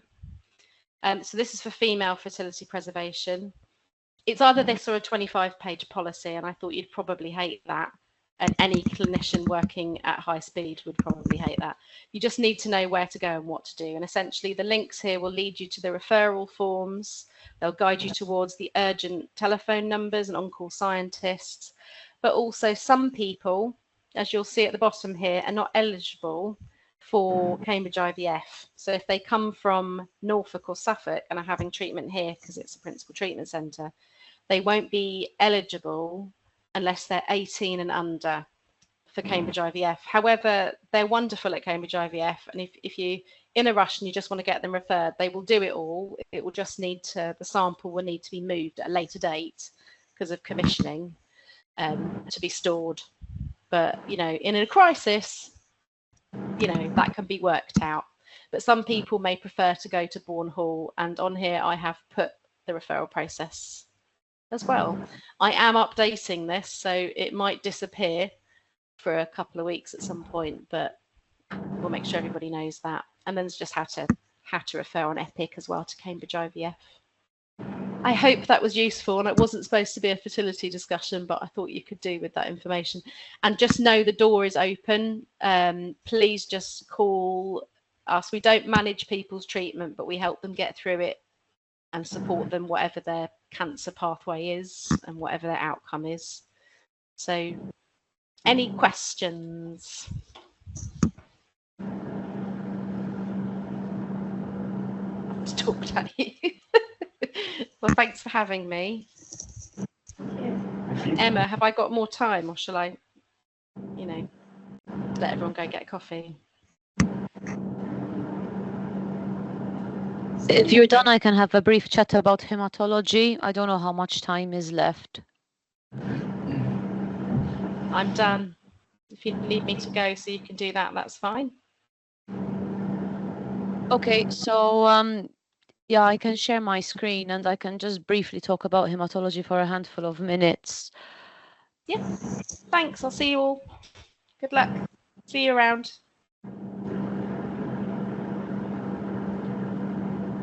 Okay, so good morning and sincere apologies for missing the session earlier today. So my name is Dr. Camilleri. I'm one of the hematology consultants at Addenbrooke's Hospital. I was meant to prepare a few slides, but the last year's slides are quite out of date. And rather than show you slides, I'm actually going to show you the hematology induction information that you can easily find on OnCallNet. I'm just going to share my screen to let you know how to find it, because this is quite a resourceful document. And I'm pretty sure that if I try to give you all the information today, you'll just forget most of it and you will need to refer to this document anyway.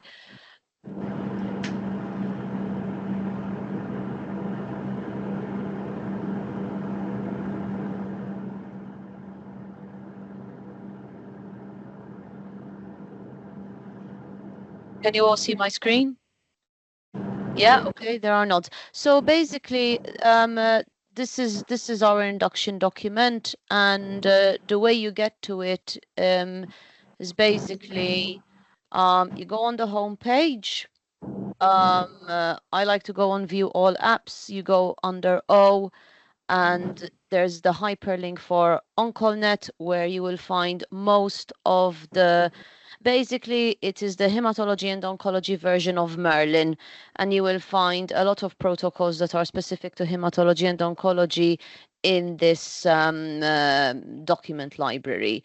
So you click to search the whole library. The keyword is to type in welcome, and if you find welcome, it's welcome to the Department of Hematology.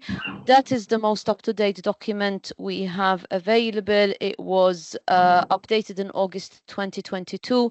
There are some parts of the document that are a bit out of date, but I don't think it's going to change the overall discussion for today. And this is what the document looks like. So basically, there's quite a bit of overlap between hematology and oncology, but there are some minor differences between the two subspecialties. So there are going to be some of you who are going to be assigned predominantly to hematology, with the rest being assigned to oncology. However, all of you will be covering hematology and oncology patients during out of hours. So it's good that all of you familiarize yourself with this document. In terms of where we are based, so the hematology inpatient wards used to be C10, D9, and L5. But actually now we are predominantly based on U3, which replaces D9 and L5. C10, on the other hand, still remains existent. We have our bone marrow transplant patients predominantly in C10, with a handful of autologous patients based on the U3, but U3 is the non-transplant hematology patients, essentially. So I don't know whether you know where U3 is, but U3 is our new ward, and it is it's right opposite the bike shed that is on the Marks and Spencer side of the building. It's grey on the outside, and C10 is in the main building on the 10th floor. Opposite C10, we've got the apheresis unit. It's unlikely that you will be pulled to help with this, but essentially the apheresis unit is where we do quite a lot of complex hematology procedures, including stem cell collection, plasma exchange, red cell transfusion exchange in our sickle cell patients. And we also have the hematology day unit, which is separate. And again, we mainly see ambulatory and day cases. It's unlikely you will get heavily involved. And sometimes we see acutely unwell patients in the cancer assessment unit, and you may be called to help with those patients. So in terms of documents, I mean, we do have some documents on Merlin, and we also have some documents on OnCallNet. In terms of the staff in our department, most of this list is pretty up to date, with some minor exceptions.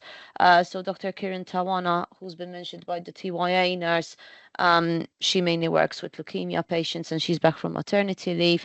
Dr. Mark Robinson, who is one of the clotting consultants and general hematologists, he left the trust, and we managed to appoint 2 new consultants in his place. I think it's going to be Dr. Patrick Sarkey and Dr. Jessica Griffith.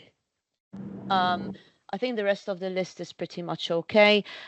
These are the consultants who mainly do patient-facing clinical roles, but we also have a very large laboratory team, and who are not listed in this document. Registrars can easily be contacted via Epic Chat, and as far as I'm concerned, these remain correct to this day, and this is how you find the right registrar group on Epic.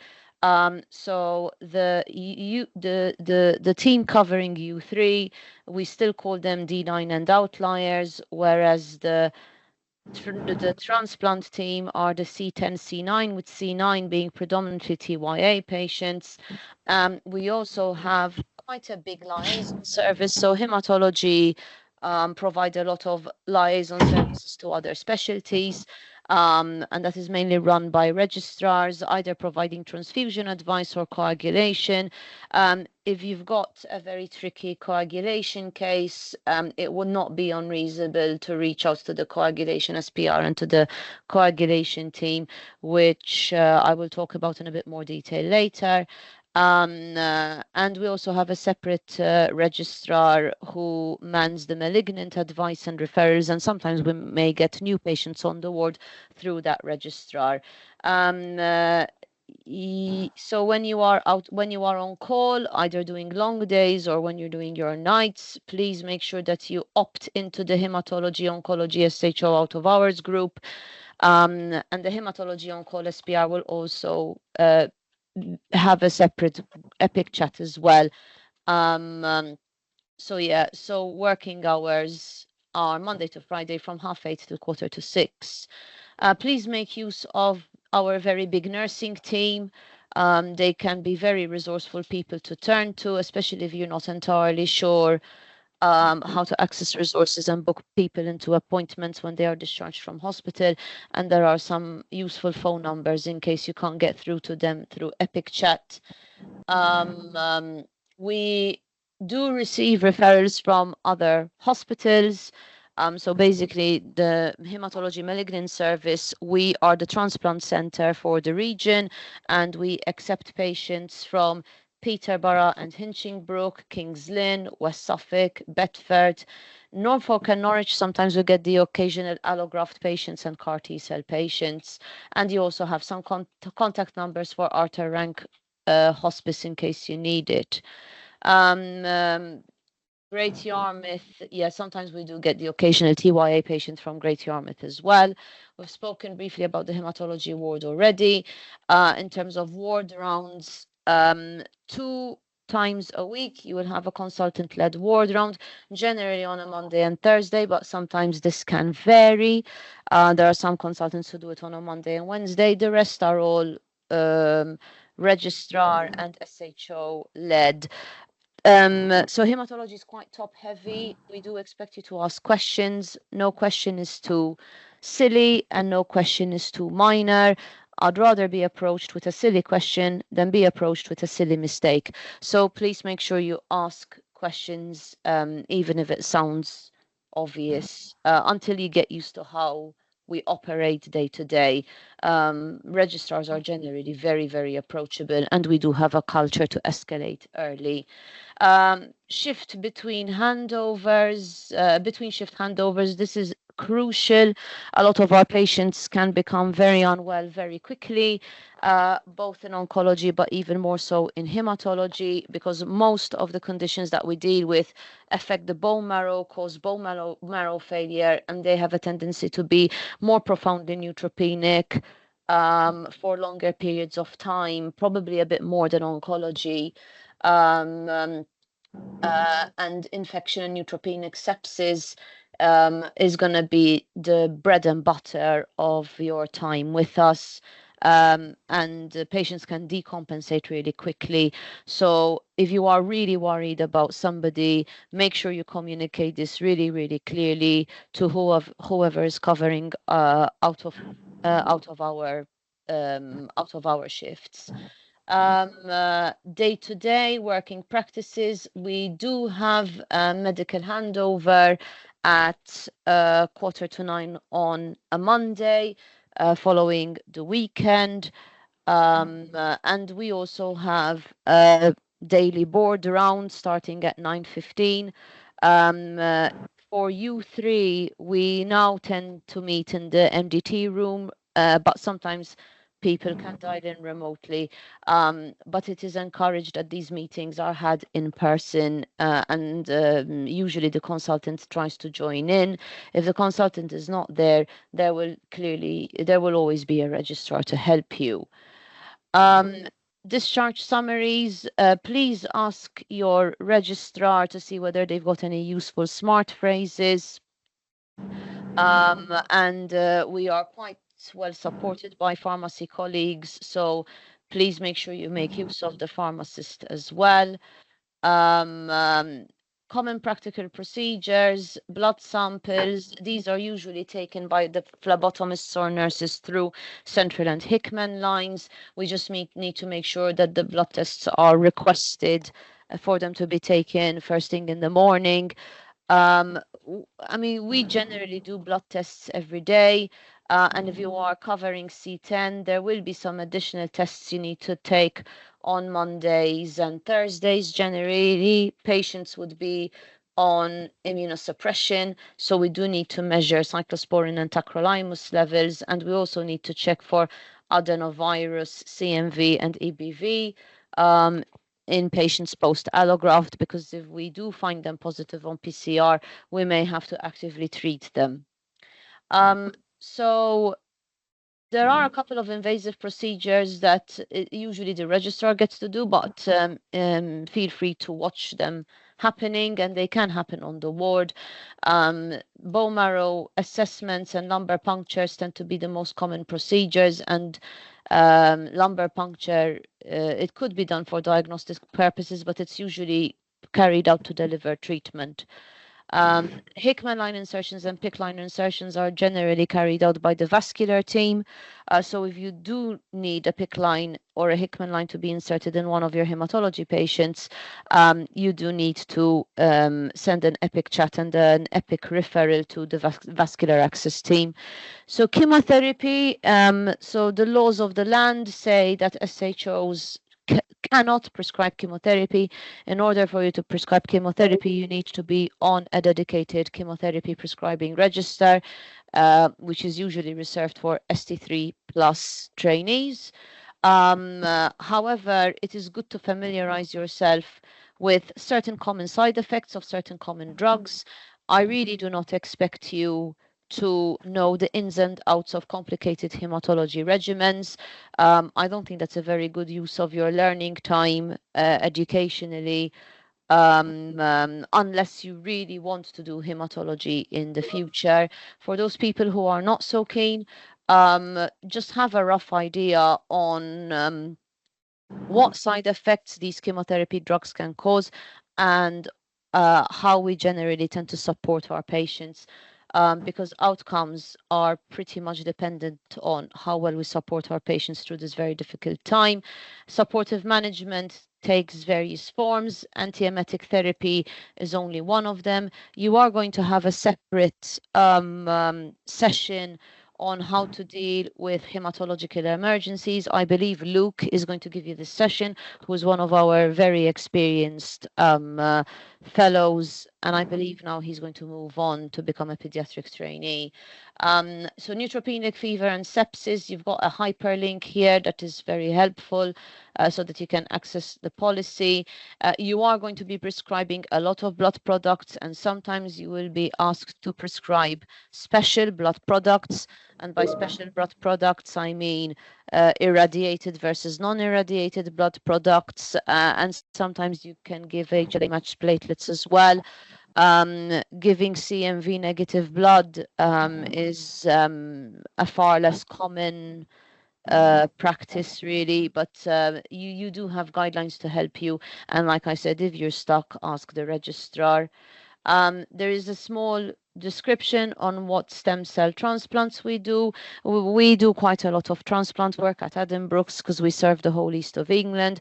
We do autografts, we do allografts, and we also do other immunotherapies like CAR T cell therapy. And you've got something small written on cyclosporin and tacrolimus levels. This is just for the allograft patients. Feel free to get involved in clinical trials. We do have an expanding clinical trial portfolio. If anyone is interested, please feel free to approach me. But essentially, in order for you to get involved, you do need to do GCP training, which is available for free online through the NIHR website. Once you have done your GCP training, you submit a 1-page, 2-page CV. There is a bespoke template that you will have to follow. And then once you've got those documents in place, we can get you onto some trial delegation logs for those people who are interested. Spinal cord compression is usually something you will come across in ED. But it's good to have, but you may get called from ED to assess these patients. VT prophylaxis is very important in our patients, and hematology patients may have more complex VTE prophylaxis needs, and it can be a bit tricky. Especially when our patients become severely thrombocytopenic.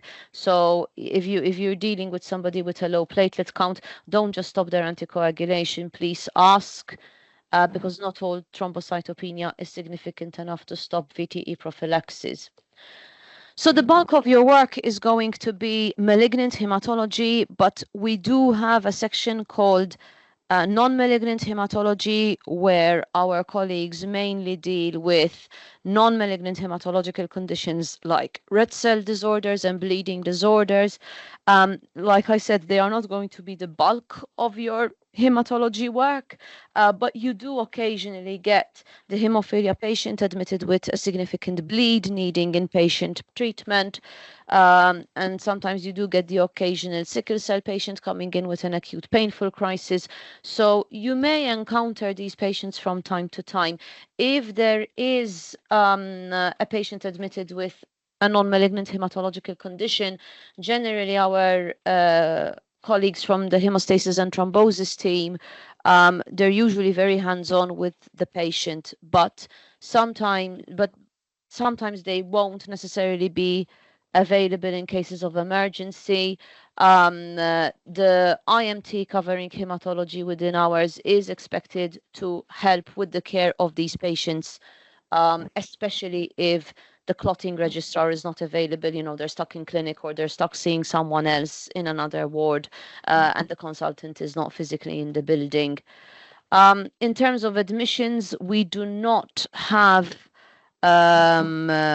really have a specialty dedicated take. We don't participate in the acute medical take, but we do tend to admit our own patients, especially if they are still on active chemotherapy, and that is how we get the new cases in. And sometimes we accept patients from other hospitals to provide inpatient treatment. There is something small on on-call rota and leave. Please be courteous to your colleagues when you book your leave. Try and give us as much advance notice as possible. Doyle De Silva is no longer our PA, but I think the person who is managing your rota is Dr. Martin Loader. I think he's definitely helping out with your rota, so he will be the right person to speak to. We do have a microbiology meeting, which we do expect you to attend. We meet on a Thursday at 2:00. It used to be online, but now we are moving to an in-person meeting in the oncology seminar room 1 on most Thursdays.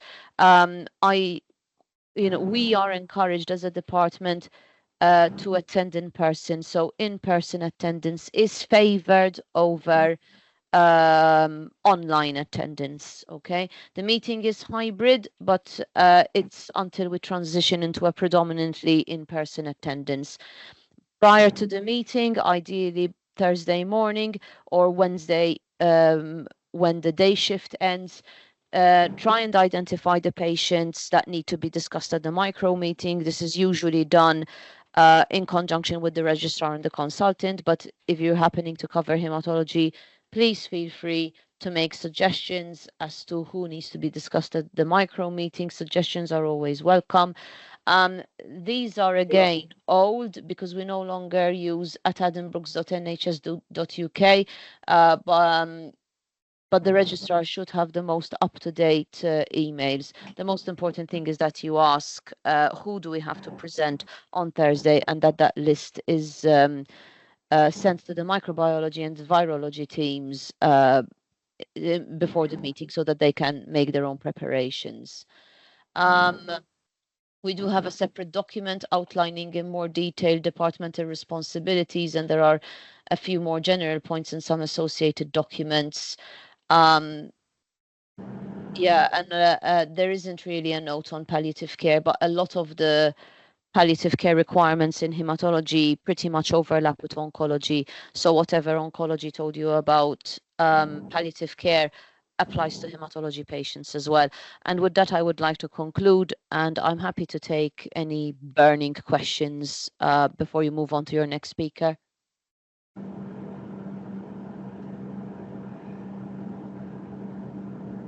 Okay, so if you don't have any further questions, I'll conclude, and I'm not entirely sure who is speaking to you next, or whether you've got a break coming. Oh, there's a question apparently. Yes, there is actually. I'm actually working in oncology, but my question is about the on-calls.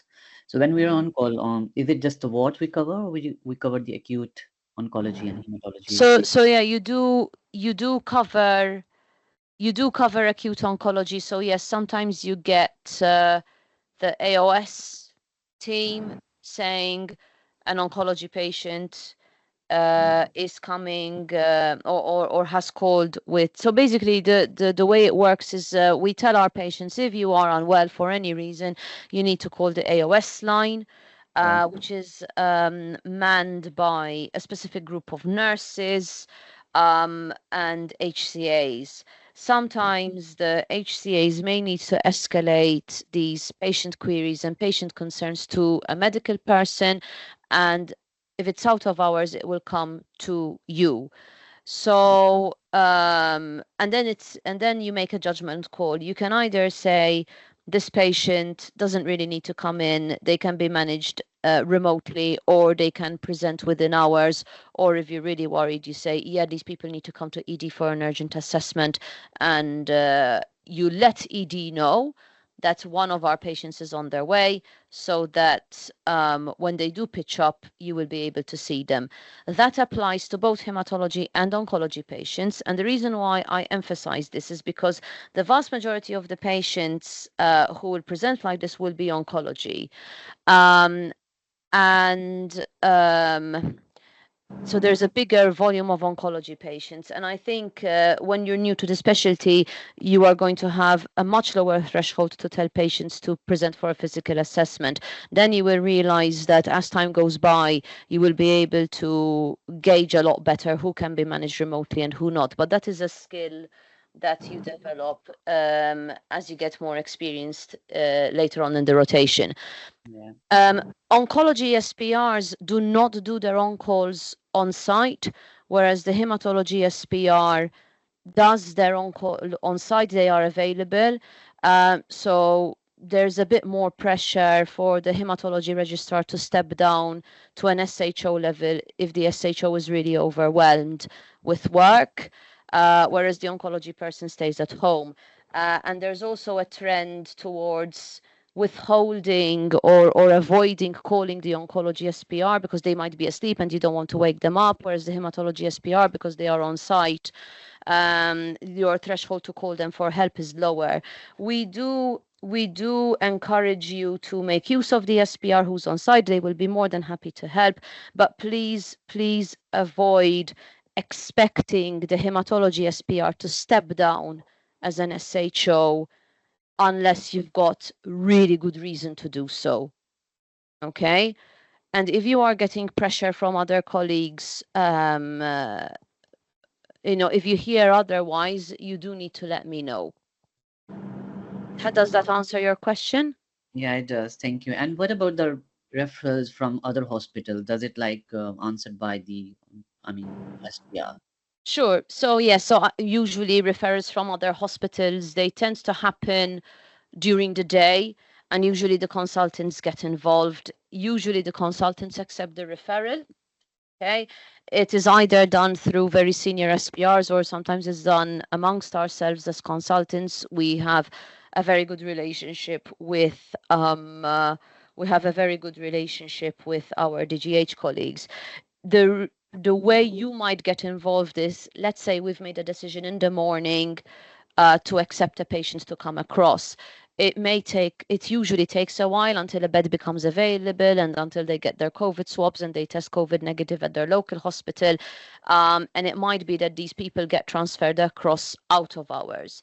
But in no way are we expecting an IMT to make a decision to accept a patient out of area. That is a decision that is reserved only for senior members of the team. Thank you.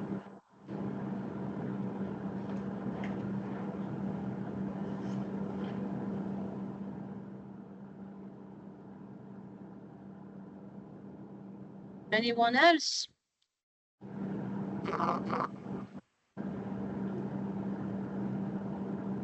Okay. So if anyone has any questions, we are so just out of curiosity, I think this session is being recorded, but may I have a show of hands to see who is actually assigned to hematology during this rotation. Okay, so Lydia and okay, so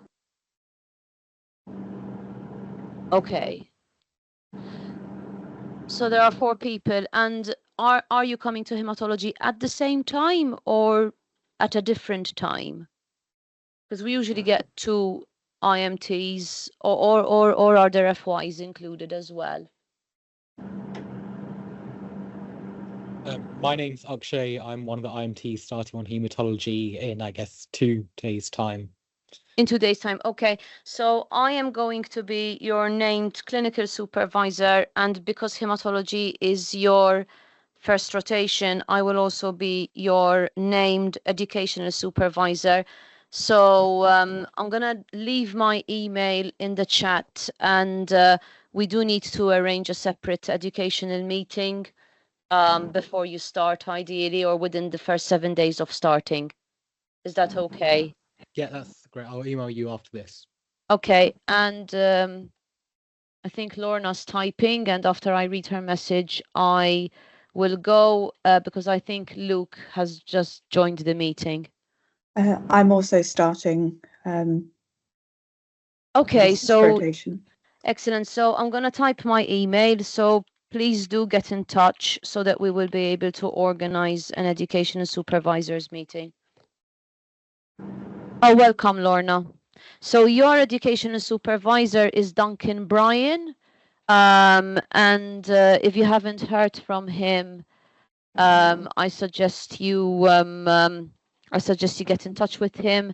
And for Keen, same thing. Welcome to hematology, and I'm looking forward to hearing from you by email.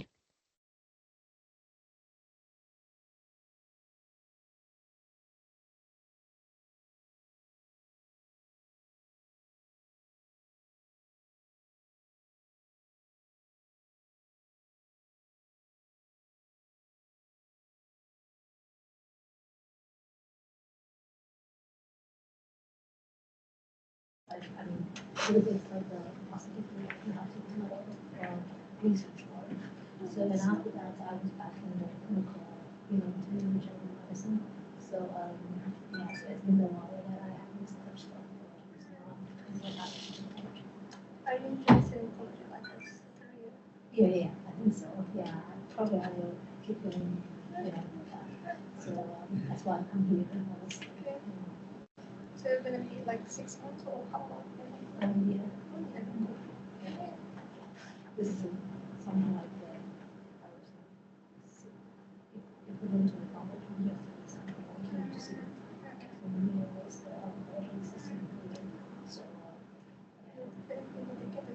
Hi everyone.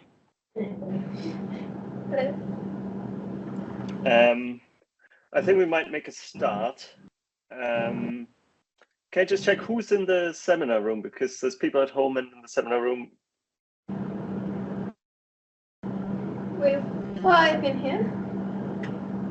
And you're a mixture of oncology and hematology, or? Yeah. Okay, perfect.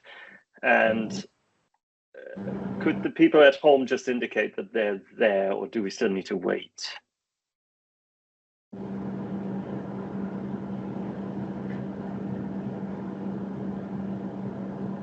All right. Okay, so I'll make a start. My name's Henno. I'm one of the oncology registrars, and for the next 45 minutes or so, I'll give you a brief overview about, I think, general working practices on D9. Fiona might have touched on that already this morning, but it's things that maybe haven't been mentioned in the past. Then we'll talk about some oncological emergencies. And sorry, the first bit is probably only really relevant for the people who are doing oncology, but it will be relevant partly for you doing overnight. Then we'll talk about oncological emergencies, and then we'll talk about radioiodine patients. Again, that bit is only going to be relevant for the people who are doing oncology during the day. So the important thing firstly to say is welcome to oncology from all of the registrars. you'll see that there's quite a lot of us. So sometimes it feels a bit overwhelming because it's difficult to kind of know who's looking after whom. There'll be even more of us. So there'll be 25 registrars starting from September. So it's quite a large team, and sometimes you only meet someone sort of 3 months into the job, which feels a bit odd. But we're always here. Everyone should be on site for most of the week. So please reach out to people via email, via message on Epic, if there's anything specific you want to discuss with them, even though you haven't met them. So just in terms of outlining a few of the sort of working practices on D9, because in the past, I think that there's been a lot of variation. When you're looking after D9, we'd be very keen for people to kind of get stuck in first thing in the morning. So you'll find that on D9, we need to do a board round in the morning, which usually starts at 9 o'clock or just before 9. And that's a trust mandated thing where we need to go through patients. But we'd be very grateful if once you arrived and used the time between 8:30 and 8:50 to take the night handover, assign SHOs to all patients, and potentially briefly have a look at the notes of unfamiliar patients. And then when the board round starts, usually at 8:50 or 9, depending on when the nurses are available, we're really grateful if the SHO who's assigned to look after the patient for the day briefly presents the patients and writes a board round note. So we do need to document every morning that we've done a board round on the patient. And that isn't a full presentation. It just contains brief information. What is preventing this patient from going home today? And what things do we need to do to progress the care for the patient? So we don't need to rehash the whole history.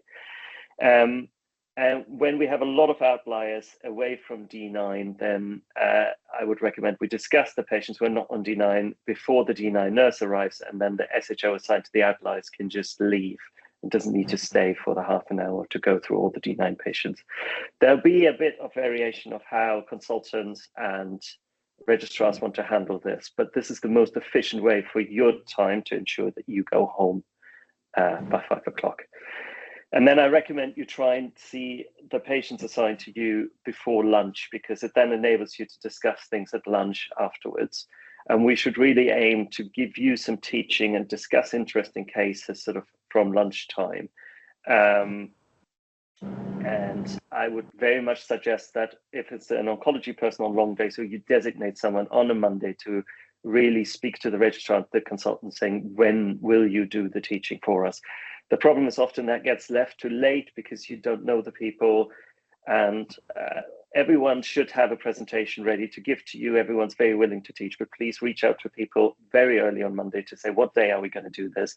And then set some time aside, because usually we leave it too late and then we start thinking about it on Thursday, but then there's CMT teaching on Thursday and no one wants to do it on Friday, and then it gets forgotten. And once it's sort of forgotten for 3 or 4 weeks, then no one does it. So please, either the long day SHO, or you can designate one person between you, or however you want to work it out. It's say to the consultant, when are you going to teach, or would you please be able to teach us this week? And then further to that, we do need to do an afternoon huddle. And again, that will be a trust mandated thing. At the moment, it's not enforced, but it will be enforced in due course. And that is essentially a very brief run through the patients. Have we achieved what we set out to do today for the patients? Okay, so at the moment, you may find that if there's locums coming in, they say we haven't done this, but the trust is very clear that we have to do a morning board round, and that should be short and sharp, and we have to do an afternoon huddle, which needs to be shorter and sharper. Sometimes working on the ward can feel a bit lonely, and you can feel a bit like you're the only person in the building, because we are spread geographically quite far. So we're covering D9, we're covering U3, we've got patients on C9, and the registrars are mainly based in CAU, which is near the oncology outpatient department, which is a sort of 5-minute walk from the ward. But this is to illustrate that you are not alone. So we have a ward consultant that's on for a whole week. We have a ward registrar that should be on for a whole week. We then have the long day SHO, and you do Friday, Saturday, Sunday, and then you're on a short day on a Monday. We have a daily changing on-call registrar, and we now have a second on-call registrar who's on sort of 3 days in a row, and then we have a radiotherapy consultant over the weekend. So although you may feel like you're the only person in the building, you're embedded in a wider system of sort of safety. So you're always supported, and there's always multiple people on hand who can help you. Now, the other thing that this is demonstrating is that we have in the rota overlapped the changeover. So there's always people around who know the patients, and be very keen on the registrar side. We're trying to enforce that, but we're also very keen for you guys to keep this pattern. So especially the weekend shift is currently scheduled. You do long days, Friday, Saturday, Sunday, and then you do a normal day on Monday. And it's enormously helpful if you can stick to that pattern. I appreciate everyone needs to take leave and everyone, has other commitments. But otherwise, because the registrar comes on a Monday, and sometimes the knowledge of the consultants is different. So we really would really like you to preserve the pattern as much as you can by being on Friday to Monday to provide that continuity of care. It just speeds up handovers. You can fill everyone in. It makes everyone's working experience a lot easier if we can stick to this. But again, you'll see some of the registrars will swap out of the sort of 3-day swaps, and obviously some people might be less than full time, and then we'll deal with that. But if we can preserve this pattern, because it has been actually designed to kind of minimize big gaps where everyone changes on the same day. And then the other thing that has been flagged multiple times, and is again something that the trust is very keen on, that we really get the handovers down to what is needed. Okay, so use the board rounds as a opportunity to practice effective presentation, and that's not a PACER style presentation with a past medical history, but the board round really is there to establish the next steps in the care, and we don't need to summarize the whole admission. So something like this text here, the 76-year-old lady from Huntington normally sees Dr. Tan, but is now admitted here because she's staying with her son. She came with nausea and vomit. Everyone's already bored by this and no one listens. So we just need to say Mary's here with bowel obstruction, and then either you say it's resolving. If she can eat today, she goes home tomorrow, or you say, I have no clue what's going on. We need someone to come and sort this out. And then we know we need to reach out to the gynae team to come to the ward and actually look at this. So it should be a 1-sentence or 2-sentence summary of what we're doing, and not a sort of summary of the past medical history. We just say this patient needs what specific care, and then they go home. And that is all to compress that board round down to really no longer than half an hour. And in the past, it has gone on for hours and hours, and that makes it very difficult then, to get on with your working day. And then the final thing, just to mention, if you take one thing away from this, and especially if you're due to be on call, so meaning you're covering the late or the nights in the next few days, and this is something that we've missed in the past, is the single most important thing is that you add whatever patient you see to the acute oncology list. So if you see an oncology patient, you need to add them to the acute oncology list.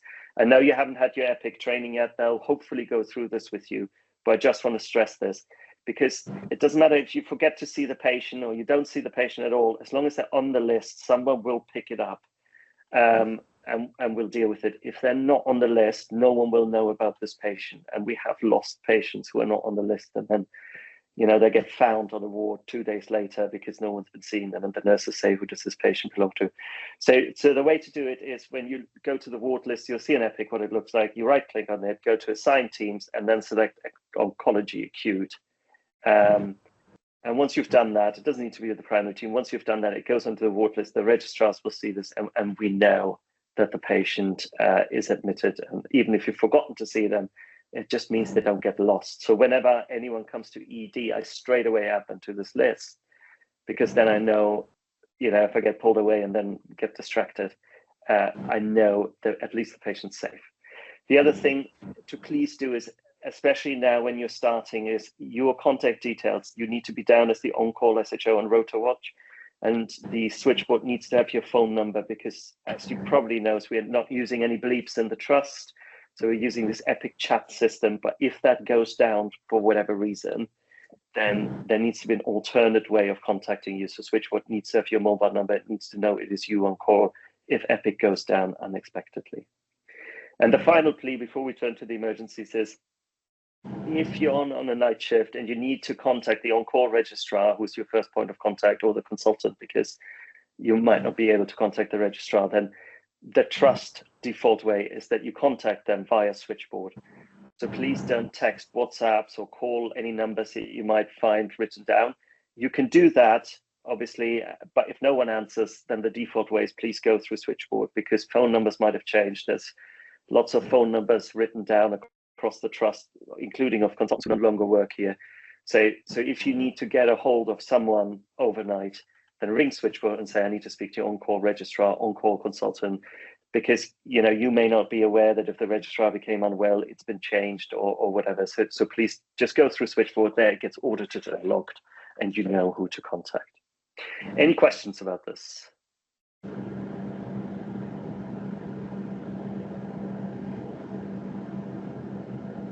All right. I'll move on to sort of oncological emergencies. We probably won't have time to go really into in-depth management of all of these. The one thing to say is that on the intranet, we have a brief guide to the management of acute oncology patients, which summarizes everything I'm going to tell you. It also links to the in-depth guidelines. We have written guidance on managing most things, including nausea and vomiting, neutropenic sepsis, hypercalcemia. So everything is written down. You do not, if in the middle of the night you say, I don't know how to deal with this, have a brief look at the guidance and obviously speak to the on-call registrar who will be not on site from 7 p.m., but you can get a hold of them overnight to discuss anything. But it is always useful, have a very brief look at the guidelines yourself first. And if you just put into Merlin, which is the document system, brief guide or management oncology, then this should come up. Unfortunately, the system isn't very smart in terms of ordering it, so it's usually halfway down the page. But this contains links to all of the individual guidance. It contains a brief summary. It talks about the acute oncology list. So especially in your first on calls, it might just serve as a reference on what the sort of next steps might be. So I'll very briefly go over some of the main emergencies that we see in oncology: neutropenic sepsis, cord compression, bowel obstruction, hypercalcemia, SVCO, bleeding, and opiate toxicity. So you will all know this from your previous training, that neutropenic sepsis is a potentially life-threatening emergency. It's very easy to become blasé about it, especially if you worked in other trusts, because since a sort of review about 20 years ago, there's been a huge focus on getting patients on chemotherapy into hospital because there were many deaths in the community. Now we're seeing a lot of well patients, and we're seeing a lot of patients with neutrophil count of 0.9, which probably doesn't put you into the high risk. So it's very easy to get a bit blasé about it because you won't see, and hopefully you'll never see, someone dying from neutropenic sepsis. But I have seen 2 people die, and when they die incredibly quickly. If you've worked on a liver unit, they die like a liver patient. They're chatting to you, and then they're dead 3 hours later, despite you instituting maximum management. And the risk is much higher in the hematology patients who have undetectable neutrophils than probably in the oncology patients. But we also have significant morbidity. You manage them same as you would any septic patients. Refer to the guidelines on the antibiotics. It's usually tazocin plus an aminoglycoside, amikacin or gentamicin, obviously meropenem if they're sort of mildly penicillin allergic, and refer to the guidelines if they're severely pen allergic. If there's any MRSA, put them on vancomycin. Sometimes it can be a bit overwhelming overnight when these patients with a fever and chemotherapy come into the ED and sort of all, it doesn't really move through. It's always worth eyeballing the patient. If they're well and they look fine, you can probably be a bit more relaxed. If they look moribund and you still don't have their full blood count, just treat them as neutropenic sepsis. And we're very keen on people getting on antibiotics quickly. You can prescribe antibiotics remotely if you have a sort of reasonable inclination that they're not allergic, and everyone who we've seen in oncology should have their allergy status documented. And these things get audited, so we get measured on out to needle time for these patients. We are using a lot of immunotherapies. So, some people might say, well, if you just come to the hospital, why don't we just give everyone antibiotics? There is some evidence that broad spectrum antibiotics in patients on immunotherapy are not necessarily required. So if you just hear oncology patient with fever, do have a brief look at their EPIC record. What are they on? Are they really at risk of neutropenia? If you're just not sure, just give them antibiotics. We can sort it out later. But if they're just on an immunotherapy, and these are called pembrolizumab, nivolumab, and not on chemotherapy alongside that, then there's lots of other causes of fevers, and there's some evidence because you change the microbiome, we make immunotherapy less effective. But having said that, if you're unsure, if in doubt, treat them as a neutropenic sepsis, and we can sort it out later. And the next emergency you will come across is metastatic spinal cord compression. So that's cancer pressing on the spinal cord, which can lead to permanent neurological damage. And that is usually caused by infarction of the spinal artery. So it's not necessarily the cancer pressing on the nerve, but it is the cancer compressing the spinal artery and then the cord distally to that infarcting. So when a cancer patient comes in with back pain plus neurology in their legs, again, assume they've got metastatic spinal cord compression. The treatment for this is high-dose dexamethasone. That's 16 milligrams. You can give that orally or IV. And once you've given that, you've done the main management for the on-call period. We should then image the whole spine. So with an MRI, not a CT, so an MRI whole spine to confirm or rule out the diagnosis. And then in hours, we can take this further. We usually give emergency radiotherapy to this. And in very rare cases, we discuss this with the neurosurgeons. But the main management, especially if you get called from a peripheral hospital, these calls should go to a registrar. But if they end up with you, if there's a suspicion of cord compression or if there's confirmed cord compression, if they should go into 16 milligrams of dexamethasone. They should then have an MRI within 24 hours, so the MRI doesn't need to happen overnight. And then the registrar who's on for the next day can make the decision if this is a neurosurgical consult or not. You don't need to call the neurosurgeons overnight. It's usually a pointless discussion with them in the middle of the night because they'll want to know how long does the patient have to live and what treatments they have left. So from your perspective, it is to do a good neurological examination, because we need to document their neurology on admission to know, is it worsening, is it getting better? So good neurological examination of the distal levels, plus 60 milligrams of dexamethasone. If you have time, request the MRI, so it can be protocol first thing in the morning, but the MRI doesn't need to happen overnight, and the neurosurgical discussion doesn't need to happen overnight.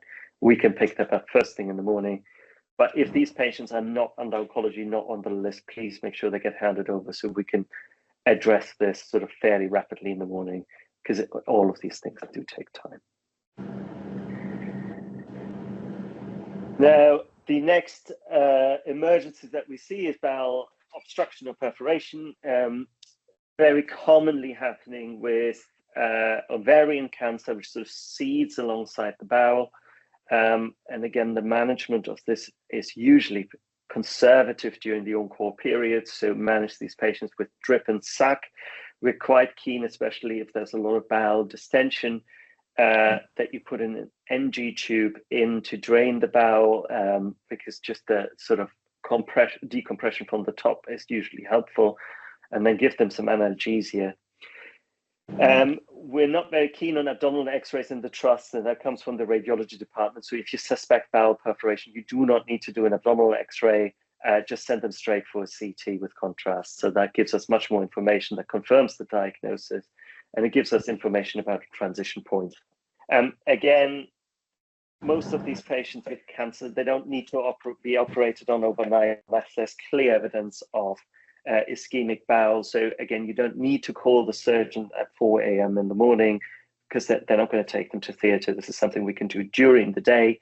You can message them and say, could you see them on your morning ward round, or put a referral on EPIC? And then again, we can discuss with the wider team if a surgical opinion is really needed, because unfortunately, lots of our patients have quite extensive metastatic disease, and surgery isn't the right thing for them to do. So again, in terms of the management overnight, IV fluids, with replacement of their potassium and an NG Riles tube to drain their gastric secretions. And then again, we can sort things out the following morning. Obviously, usually they present with a distended, tender abdomen, CRP is high, all of these things. Do a CT overnight to rule out a perforation, because obviously if there's bowel perforation, there's a different discussion where the surgeons might be more interested. Again, another emergency you might be presented with overnight is hypercalcemia, and these patients can present with all sorts of different symptoms: thirst, frequent urination, sort of aches and pains, some sort of confusion. Sometimes we don't think about it, and can be driven by their cancer, can be driven by some of their treatments. So some patients take high-dose vitamin D for their cancer. It can be related by PTH secretion or by mobilization from the bone. Again, there's a very clear guideline online, so you check their use and ease. What you normally do, you do an ECG. We normally rehydrate them. So again, for the on-call period, we usually rehydrate these patients, stop any drugs that are contributing, and then we usually give them zoledronic acid or denosumab. But again, there's a written guideline that just walks you through how to do it. It's just important to think about hypercalcemia because ED doesn't often take a calcium. So it's worth either adding on with the lab, or you get a ionized calcium, which is not corrected for albumin on the VBG. And bear in mind that lots of our patients have a low albumin. So sometimes the VBG calcium is normal, but because their albumin is only 15, they actually have hypercalcemia. You can, if you want to, obviously calculate their calcium from the VBG and the albumin, which you get off their LFTs, which I think they're running ED. But just bear that in mind, because you don't always get a corrected calcium from the ED bloods. So either you need to do it yourself, or you add it on to a sample that's gone to